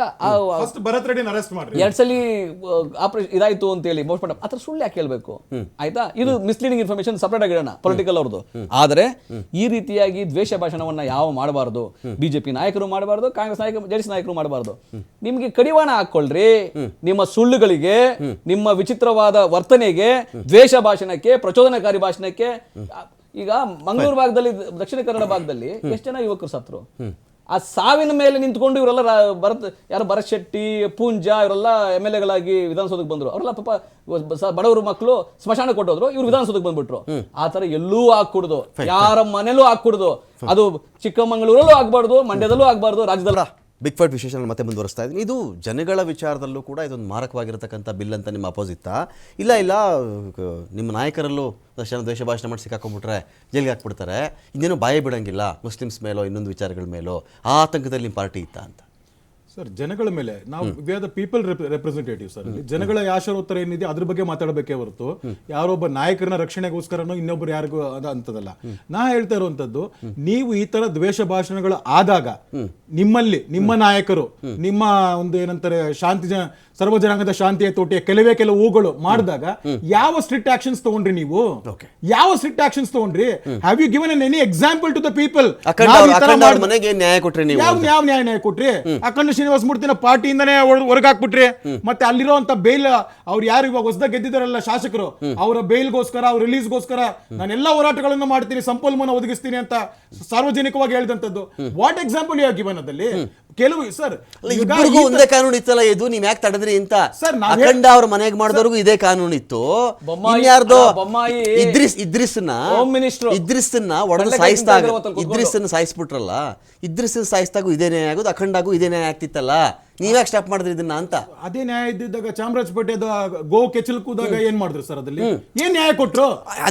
ಈಗ ಜೆ ನಗರದಲ್ಲಿ ಮೊನ್ನೆ ಮಾಲಾಧಾರಿಗಳ ಮೇಲೆ ಕಲ್ಲು ಹೊಡೆದ ಇದ್ ಮಾಡಿದಾಗ ಯಾರೋ 3-4 ಸಣ್ಣ ಹುಡುಗರು. ಸರ್ ನಾನು ಹೇಳ್ತಾ ಇರುವಂತದ್ದು, ನೀವು ಪ್ರತಿ ಹಂತದಲ್ಲೂ ಈ ತಿಪ್ಪೆ ಸಾರಿಸೋ ಕೆಲಸ ಅಂತಾನೆ ಮಾಡ್ಕೊಂಡ್ ಬಂದಿದೆ ಹೊರತು ನೀವು ಸ್ಟ್ರಿಕ್ಟ್ ಆಕ್ಷನ್ಸ್ ತಗೊಂಡಿದ್ರೆ ನಿಮ್ಮೆಲ್ಲ ಸರ್ಕಾರದವ್ರಿಗಾಗ್ಬೋದು ಜನಗಳಿಗಾಗ್ಬೋದು ಭರವಸೆ ಬರ್ತಾ ನ್ಯಾಯಕ್ಕೆ ತಿಪ್ಪೆ ಸಾರಿಸೋ ನ್ಯಾಯಕ್ಕೆ ಈ ಕಾಯ್ದೆ ಏನಾದ್ರು ಮಾಡಕ್ ಹೊರಟಿತ್ತ, ಅಥವಾ ಕಾಂಗ್ರೆಸ್ನವರು ಪಿಕ್ ಅಂಡ್ ಚೂಸ್ ಮಾಡಿಕೊಂಡು ಬಿಜೆಪಿ ಅವ್ರ ಮೇಲೆ ಮಾತ್ರ ಕತ್ತಿ ಎತ್ಕೊಂಡು ಅವ್ರ ಕಡೆಯವ್ರಿಗೆ ಮಾತ್ರ ಗುರಾಣಿ ಇಟ್ಕೊಬಿಡ ಪ್ಲಾನ್ ಮಾಡ್ಕೊಂಡಿದ್ರೆ ಈ ಬಿಲ್ ಮೂಲಕ ಅಂತ? ನಾನು ಈ ಪಕ್ಷವಾಗಿ ಹೇಳಲಿಕ್ಕೆ ಬರಲ್ಲ, ಇಲ್ಲ ಕಾಂಗ್ರೆಸ್ ಅವ್ರು ಮಾಡಿರೋದು ಸರಿ ಅಥವಾ ಬಿಜೆಪಿ ಮಾಡೋದು ತಪ್ಪು ಅಂತ ಹೇಳ್ಬಿಟ್ಟು. ಬಿಲ್ ಯಾವುದೇ ವ್ಯಕ್ತಿ ಒಂದು ಧರ್ಮವನ್ನು ಎತ್ತಿ ಕಟ್ಟೋದು ಅಥವಾ ದ್ವೇಷ ಭಾವನೆ ಬಿತ್ತೋದು ತಪ್ಪೆ. ಓಕೆ, ಅದನ್ನ ಕಂಟ್ರೋಲ್ ಮಾಡಬೇಕು. ಹಾಗೆ ಒಂದು ಸರ್ಕಾರ ಅಂತಂದ್ರೆ ಅದು ಬರೀ ಕಾಂಗ್ರೆಸ್ ಅವರಿಗೆ ಮಾತ್ರ ಅಂತಲ್ಲ, ಇಡೀ ರಾಜ್ಯದ ಎಲ್ಲಾ ಜನಗಳು ಯಾರಿದ್ದಾರೆ, people of either BJP, JDS R any party, ಅವರು ಎಲ್ರಿಗೂ ಕೂಡ ಸರ್ಕಾರನೇ. ಎಲ್ರೂ ಭಾವನೆಗಳಿಗೆ ಬೆಲೆ ಕೊಡಬೇಕು, ಎಲ್ರೂ ರಕ್ಷಣೆ ಮಾಡೋಂಥ ಒಂದು ಇದು ಧರ್ಮ ಆ ಪಾರ್ಟಿ ಮೇಲೆ ಇರುತ್ತೆ, ಅಂದರೆ ಆಡಳಿತ ಪಕ್ಷದಲ್ಲಿರುತ್ತೆ. ಹಾಗೆ ಎಲ್ರೂ ಸಮಾನವಾಗಿ ಕಾಣಬೇಕು. ನನ್ನ ಪಕ್ಷದವರಾದರೆ ಬೇರೆ ಪಕ್ಷದವರಾದರೆ ನಾನು ತೊಂದರೆ ಕೊಡ್ತೀನಿ ಅನ್ನೋ ಭಾವನೆಯನ್ನು ಬಿಟ್ಟಿದ್ದಿದ್ರೆ ಮೋಸ್ಟ್ಲಿ BJP ಅವರಿಗೆ ಗೌರವ ಬರ್ತಾ ಇತ್ತೇನೋ, ಹೌದು ಈ ಬಿಲ್ಲನ್ನು ನಾವು ವೆಲ್ಕಮ್ ಮಾಡೋಣ ಅಂತ ಹೇಳ್ಬಿಟ್ಟು. ಸೊ ಈ BJP ಅವರಿಗೆ ಇವಾಗ ಅಂದರೆ ಎಲ್ಲೋ ಅಸಮಾಧಾನ ಇದೆ, ಈ ಬಿಲ್ಲಿಂದ ನಮ್ಗಳ ಮೇಲೆ ಅಥವಾ ವಿರೋಧ ಪಕ್ಷದವ್ರ ಮೇಲೆ ಪ್ರಹಾರ ಮಾಡಲಿಕ್ಕೆ ಈ ಬಿಲ್ಲನ್ನು ತಂದಿದ್ದಾರೆ ಅಂತ ಹೇಳ್ಬಿಟ್ಟು, ಹಾಗಾಗಿ ಅವರು ಅದನ್ನು ಅಪೋಸ್ ಮಾಡ್ತಾ ಇರ್ಬೋದು. ಆದರೆ ನೀವು ಕಾನೂನು ಮುಖಾಂತರ ನೋಡಿದ್ರೆ ಈ ಬಿಲ್ಲಿಗೆ ಇನ್ನೂ ಸಾಕಷ್ಟು ಅದಕ್ಕೆ ಎಕ್ಸ್ಪ್ಲೇಷನ್ನು ಅಥವಾ ಇನ್ನೂ ಮಾನದಂಡನ ನಾವು ಒಳಗಡೆ ತಂದಿದ್ದಿದ್ರೆ, ಇನ್ನು ತುಂಬ ಡೀಟೇಲ್ ಆಗಿ ಮಾಡಿದಿದ್ರೆ ಮೋಸ್ಟ್ಲಿ ಇಷ್ಟೊಂದು ಅಪೋಸ್ ಬರ್ತಾ ಇರಲಿಲ್ಲ. ಯಾಕಂದರೆ ಈ ರೀತಿ ಕಾಯ್ದೆ ನೋಡಿದ್ರೆ ಅದು ನೀವು ಅದನ್ನು ಹೇಗೆ ಬೇಕಾದ್ರೂ ಯೂಸ್ ಮಾಡ್ಬೋದು. ಈ CT ರವಿ ಅಷ್ಟೊಂದು ಓಡಾಡಿದ್ಯಾಕೆ? ಕಾನೂನು ತಿಳುವಳಿಕೆ ಅವ್ರಿಗೂ ಇದ್ದವರಾಗಿ, ಅವ್ರಿಗೂ ಯಾರನ್ನ ಕಾನೂನು ಸಲಹೆ ಕೊಡೋರಾಗಿದ್ದರೆ ಅಷ್ಟೊಂದು ಯಾಕೆ ಓಡಾಡ್ಬಿಟ್ರು ಅವ್ರು? ಅವಾಗ ಆ ಪ್ರಶ್ನೆ ಬರಲ್ವಾ ಯಾರಿಗೆ ಆದರೂ? ಅಷ್ಟೊಂದು ಸುತ್ತಿದ್ದು ಬೆಳಗಾವಿ ಎಲ್ಲ ಸುತ್ತಾಡ್ಬಿಟ್ರು, ಅಟ್ಯಾಕ್ ಮಾಡಕ್ಕೆ ಬಂದಿದ್ರು ಅಂತೆಲ್ಲ ಬಂದಾಗ ಬಂತಲ್ಲ. ನೀವು ನೋಡ್ಬೋದು ಜಯಲಲಿತಾ ಮತ್ತು ಕರುಣಾನಿಧಿ ಗಲಾಟೆ ಆದಾಗ, ಸೊ ಯಾರ್ಯಾರು ಆಡಳಿತ ಇದ್ದಾಗ ಯಾರ್ಯಾರು ಯಾವ ರೀತಿ ನಡ್ಕೊಂಡಿದ್ದಾರೆ ಅಂತ ಹೇಳ್ಬಿಟ್ಟು, ಹಾಗೆ ಏನು ಮಾಡೋಕ್ಕಾಗಲ್ಲ, they will take control. Okay, so ಆ ಸಂದರ್ಭ ಆಗಿದೆ, ನಾನು ಅದನ್ನು ಯೂಸ್ ಮಾಡ್ತೀನಿ, ಟಾರ್ಚರ್ ಮಾಡ್ತೀನಿ. ಓಕೆ ಆಯ್ತಾ, ನಾನು ಟಾರ್ಚರ್ ಅಂತ ಹೇಳಲ್ಲ, ಅದಕ್ಕೆ ಕೇಸು ಆಗಿರ್ಬೋದು ಅಥವಾ ಸಬ್ಸಿಕ್ವೆಂಟ್ಲಿ ಹಿ ಮೇ ಟೇಕ್ ಆಕ್ಷನ್ ಅಂತ ಮಾಡಿರ್ಬೋದು ಕೂಡ. ಬಟ್ ಪೊಲೀಸರು ಏನು ಮಾಡ್ತಾರೆ, ಅವ್ರು ಯಾವ ಸರ್ಕಾರ ಇರುತ್ತೋ ಏನು ಆದೇಶ ಇರುತ್ತೋ ಅವ್ರು ಮಾಡಬೇಕು, ಅವ್ರದ್ದೇನು ತಪ್ಪು ಅಂತ ಹೇಳೋಕ್ಕಾಗಲ್ಲ. ಅದೇ ಪೊಲೀಸು ನ್ಯಾಯಯುತವಾಗಿ ನಾನು ಯಾವ ಸರ್ಕಾರದ ಮಾತು ಕೇಳಲ್ಲ, ನಾನು ಸಂವಿಧಾನ ನಂಬ್ತೀನಿ, ನನಗೆ ವಿವೇಚನೆ ಬಿಟ್ಬಿಡಿ ಅಂತ ಹೇಳ್ಬಿಟ್ಟು ಏನಾರು ಮಾಡಿದಿದ್ರೆ, ಇವಾಗ ನಮ್ಮ ಪೊಲೀಸ್ ವ್ಯವಸ್ಥೆ ಏನಾಗಿದೆ, ಎಲ್ಲ ರಾಜಕಾರಣಿಗಳ ಎಲ್ಲ ಸರ್ಕಾರದ ಫೋನಲ್ಲಿ ಬಂದಿರತಕ್ಕಂಥದ್ದು ಆದೇಶನೇ, ಅಕಸ್ಮಾತ್ ಮಾಡಿಲ್ಲ ಅಂದ್ರೆ ಸಸ್ಪೆಂಡು ಇಲ್ಲಾಂದ್ರೆ ಟ್ರಾನ್ಸ್ಫರು. ಆಯ್ತಾ, ಆ ಹೆದರಿಕೆ ಇಟ್ಬಿಟ್ಟು ಏನು ಕೆಲಸ ಮಾಡ್ತಿದ್ದಾರೆ, ಅದರಿಂದ ಅವರು ಸ್ವತಂತ್ರವಾಗಿ ಕಾರ್ಯನಿರ್ವಹಿಸೋದಕ್ಕೆ ಬಹಳ ತೊಂದರೆ ಆಗ್ತಿದೆ. ಬರೀ BJP ಅಷ್ಟೇ ಗುರಿ ಇದ್ದಿದ್ದು ಅಂತ ಇಲ್ಲ ನೋಡಿ. ಈಗ BJP ಯಾರು ಕಳ್ದಿರ್ತಾರೆ, ಪೊಲೀಸು ಮತ್ತು ಪೊಲೀಸ್ನ ಕ್ರಮದ ಮೇಲೆ ಭಯ ಪಡ್ತಾರೆ. ಯಾರು ಕಳ್ದಿರ್ತಾರೆ ಅವ್ರು ಭಯ ಪಡ್ತಾರೆ, ಬಿಕಾಸ್ ಜನಸಾಮಾನ್ಯರು ಭಯ ಪಡೋದಿಲ್ಲ. ಬೇರೆ ಯಾರು ಕಾನೂನಿಗೆ ಯಾರು ಗೌರವ ಕೊಡ್ತಾರೆ ಅವ್ರು ಯಾರು ಭಯ ಪಡೋದಿಲ್ಲ. ಹಾಗಾಗಿ BJPಗರು ಕಾನೂನಿಗೆ ಗೌರವ ಕೊಡೋದಾದ್ರೆ ಭಯ ಪಡುವ ಅಗತ್ಯ ಇಲ್ಲ. ಇದು ಅವರು ಕುಣಿದು ಕುಪ್ಪಳಿಸಿ ಸ್ವಾಗತ ಮಾಡಬೇಕಾದಂಥ ಬಿಲ್ ಇದು. ಯಾಕಂದ್ರೆ ಅವರನ್ನೇ ಕಂಟ್ರೋಲ್ ಮಾಡೋದಷ್ಟು ಭೂತವಾಗಿ ಅವರು ಸಾಕಿರ್ತಕ್ಕಂತಹ ಮೂಲಭೂತವಾದಿಗಳು ಅವ್ರನ್ನೇ ಕಾಡ್ತಿದ್ದಾರೆ. ನಿಮಗೆ ಸುಷ್ಮಾ ಸ್ವರಾಜ್ ದಿವಂಗತರಾಗಿದ್ದಾರೆ, ಪಾಪ ಅವ್ರ ಬಗ್ಗೆ ಗೌರವ ಇದೆ. ಅವರು ಒಂದು ಯಾರಿಗೋ ವೀಸಾ ಮಾಡಿಸ್ಕೊಟ್ರು ಜೋಡಿಗೆ, ನಿಮ್ಗೆ ಗೊತ್ತಿರಬೇಕು. Sir within 2 hours 36,000 tweets. ನೀನು ಸತ್ತೋಗು, ಸುಷ್ಮಾ ಸ್ವರಾಜ್ಗೆ ನೀನು ಸತ್ತೋಗು, ನೀನು ಹೆಂಗೆ ಅವ್ರು ಪಾಕಿಸ್ತಾನಕ್ಕೆ ಹೋಗಿ ನೀನು ವೀಸಾ ಹೆಂಗೆ ಮಾಡಿಸ್ಕೊಟ್ಟೆ. ಅದು ಇಂಟರ್ ರಿಲಿಜನ್ ಮ್ಯಾರೇಜ್ ಇರ್ಬೋದು, ಆದರೆ ನಿಂದು ಕಿಡ್ನಿ ಕಸಿ ಆಗಿದೆ, ನೀನು ಹಾಳಾಗೋಗ್ಬಿಡು, ನಿನ್ನ ಕುಟುಂಬ ಹಾಳಾಗೋಗ್ಲಿ, ಈ ಥರ ಟ್ವೀಟ್ ಎಷ್ಟು ದ್ವೇಷ ಅವ್ರ ಮೇಲೆ ಬೆಂಕಿ ಕಾರಿದ್ರು ಅಂದರೆ ಅವ್ರ ಮೇಲೆ. ಅಂದರೆ ನೀವು ಸಾಕಿರೋ ಭೂತ ಇದೆಯಲ್ಲ, ನಿಮ್ಮನ್ನು ಸುಡುತ್ತೆ, ಅದು ಬಿಡೋದಿಲ್ಲ. ಆದರೆ ನೀವು ಆದಷ್ಟು ನೀವು ಜಾಗ್ರತೆಯಿಂದ ಇರಬೇಕು, ಎಲ್ಲರನ್ನು ಒಟ್ಟಿಗೆ ತೆಗೆದುಕೊಳ್ಬೇಕು. ಸಿದ್ಧಾಂತಗಳು ಇರ್ಬೋದು.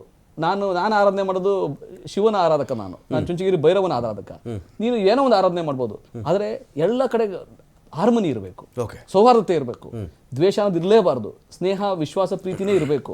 ಆ ರೀತಿ ಬಿಜೆಪಿಗೂ ಮನ ಪರಿವರ್ತನೆ ಆಗಬೇಕು, RSS ನವರಿಗೂ ಆಗಬೇಕು, ಎಲ್ಲರೂ ಒಟ್ಟಾಗಿರ್ಬೇಕು ಹೊರತು ಜಾತಿ, ಧರ್ಮ, ಭಾಷೆ, ಇನ್ನೊಂದು ಸೆಟ್ಬ್ಯಾಕ್ ಆಯಿತು. ಮತ್ತೆ ಮುಂದುವರಿಸ್ತೀರಾ ನೀವು ಇದನ್ನ? ಸರ್ ಅದು ಖಂಡಿತ ಒಳ್ಳೆ ಕಾನೂನಿದೆ. ನೀವು ಹೇಳ್ದಂಗೆ ಇನ್ನೂ ಅದಕ್ಕೆ ಸ್ಪೆಸಿಫಿಕ್ ಆಗಿ ಯಾವುದು ದ್ವೇಷ ಅನ್ನೋ ಪದಗಳನ್ನ ಮೆನ್ಷನ್ ಮಾಡಿ ಡೆಫಿನಿಷನ್ ಹಾಕಿ ಇನ್ನೂ ಅದಕ್ಕೆ ಡೀಟೇಲ್ ಹಾಕಿದ್ರೆ ಖಂಡಿತ ಅದು ಒಳ್ಳೇದಿರ್ತದೆ. ಯಾಕಂದ್ರೆ ಒಬ್ಬ ಕಾನೂನು ಪಂಡಿತರು ಅವರೇ ಹಂಗಂತಾರೆ ಅಂದಮೇಲೆ ಇನ್ನು ಅದು ಸೇರಿಸೋದು ಒಳ್ಳೇದು. ಬಟ್ ಇಂಥ ಕಾಯ್ದೆ ನಾಡಿಗೆ ಒಳ್ಳೇದು ಅಗತ್ಯ ಇದೆ. ಇದನ್ನ ಕಾಪಿ ಮಾಡಿ ಮೋದಿಯವರಾಗ್ಲಿ, ಇಡೀ ದೇಶದ ಬಿಜೆಪಿ ಸರ್ಕಾರಗಳಾಗ್ಲಿ, ಬೇರೆ ಎಲ್ಲ ರಾಜ್ಯ ಸರ್ಕಾರಗಳು ಕಾಪಿ ನಕಲು ಮಾಡಿ ಈ ಕಾಯ್ದೆ ಅಗತ್ಯ ಇದೆ, ಆದ್ರೆ ಡೆಫಿನಿಷನ್ಸ್ ಬೇಕು, ಕ್ಲಾರಿಟಿ ಬೇಕು ಇನ್ನೊಂದು ಅಂತನಾ? ಇಲ್ಲ ಇದು ಬೇಡವೇ ಬೇಡ, ಅವಶ್ಯಕತೆ ಇಲ್ಲ, ಇದು ನಮ್ಮ ಪಾರ್ಟಿಗೆ ಇದು ವಿರೋಧ ಇದೆ ಅಂತನಾ? ಪಾರ್ಟಿ ಅಂತಲ್ಲ, ಜನಸಾಮಾನ್ಯರಿಗೂ ಎಲ್ರಿಗೂ ಅದು ವಿರೋಧ ಇರುವಂತದ್ದನ್ನೇ. This draconian law, this has to be nullified. ಅದು ನಲಿಫೈ ಮಾಡಕ್ಕೆ ಏನೇನು ಹೋರಾಟ ಮಾಡಬೇಕಾಗುತ್ತೋ ಆ ಹೋರಾಟನ ಜನಸಾಮಾನ್ಯರಲ್ಲಿ ಕೂತ್ಕೊಂಡು ನಾವು ಹೋರಾಟ ಮಾಡ್ತೀವಿ ಅದಲ್ಲಿ. ಆಮೇಲೆ ಇವ್ರು ಹೇಳ್ತಾ ಇದ್ರು ಸರ್, ಅದಲ್ಲಿ ಈ PFI SDP ಎಲ್ಲ ಯಾವ ರಾಗ ಆಡುತ್ತೆ ಅಂತ, ಅದ್ರ ಬಗ್ಗೆ ಏನಾದ್ರು ಏನು ಅದಕ್ಕೆ ವ್ಯಾಖ್ಯಾನನೇ ಕೊಟ್ಟಿಲ್ಲ, ಅದಲ್ಲಿ ಅದ್ರ ಬಗ್ಗೆ ಏನು ಅವಕಾಶನೇ ಕೊಡ್ತಿಲ್ಲ, ಬಿಲ್ಗೆ ಆಕ್ಟ್ ಹಾಕಿ ಅವಕಾಶ ಕೊಟ್ಟಿಲ್ಲ. ಅವಕಾಶ ಕೊಟ್ಟು ಏನು ಮಾಡಿದ್ರೆ ಕೇಳಬಹುದಾಗಿತ್ತು ನೀವು. ಎಷ್ಟು ಆಕ್ಟ್ ಮಾಡಬೇಕು, ಯಾವ್ದು ಆಕ್ಷನ್ಸ್ ತಗೊಂಡಿಲ್ಲ ಅಂತ ನಾನು ಹೇಳ್ತಾ ಇರುವಂತದ್ದು. ಆಮೇಲೆ ನೀವು ರಾಜಾರೋಷ ಹೇಳ್ಬೋದಾಗಿತ್ತು, ನೀವು ಆಕ್ಟ್ ಇದೆಯಲ್ರಿ ಅವ್ರು ಒಳಗಡೆ ಹಾಕ್ರಿ ಅಂತ ಹೇಳ್ಬೋದಾಗಿತ್ತು. ಹೇಳಿದ್ರು ಮಾಡಲ್ವಲ್ಲ ಸರ್, ಮೊದಲು ಏನು ಗೊತ್ತಿಲ್ಲದೆ ಗೃಹ ಸಚಿವರು ತಗೊಂಡು ಏನು ಮಾಡ್ತೀರಾ ಸರ್? ಥ್ಯಾಂಕ್ ಯು ದಿಲೀಪ್ ಅವರೇ, ಥ್ಯಾಂಕ್ ಯು ನಟರಾಜ್ ಗೌಡ್ರೆ. ಈ ದ್ವೇಷ ಭಾಷಣ ವಿಧೇಯಕ ರಾಜ್ಯಪಾಲರ ಕಡೆಯಿಂದ ಇದೀಗ ವಾಪಸ್ಸಾಗಿದೆ. ಕಾರಣಗಳನ್ನು ಕೇಳಿರಬಹುದಾಗುತ್ತೆ. ಮುಂದಿನ ದಿನಗಳಲ್ಲಿ ಕಾರಣವನ್ನು ಕೊಟ್ಟು ಮತ್ತೊಮ್ಮೆ ಎರಡು ಕಡೆಗಳಲ್ಲಿ ಅದನ್ನು ಪರಿಶೀಲಿಸಿ ಅದನ್ನು ಎರಡು ಕಡೆ ಪಾಸ್ ಮಾಡಿಕೊಂಡು ಅಲ್ಲಿಗೆ ತಲುಪಿಸ್ತಾರಾ ಇಲ್ವಾ ನೋಡೋಣ ಅಂತ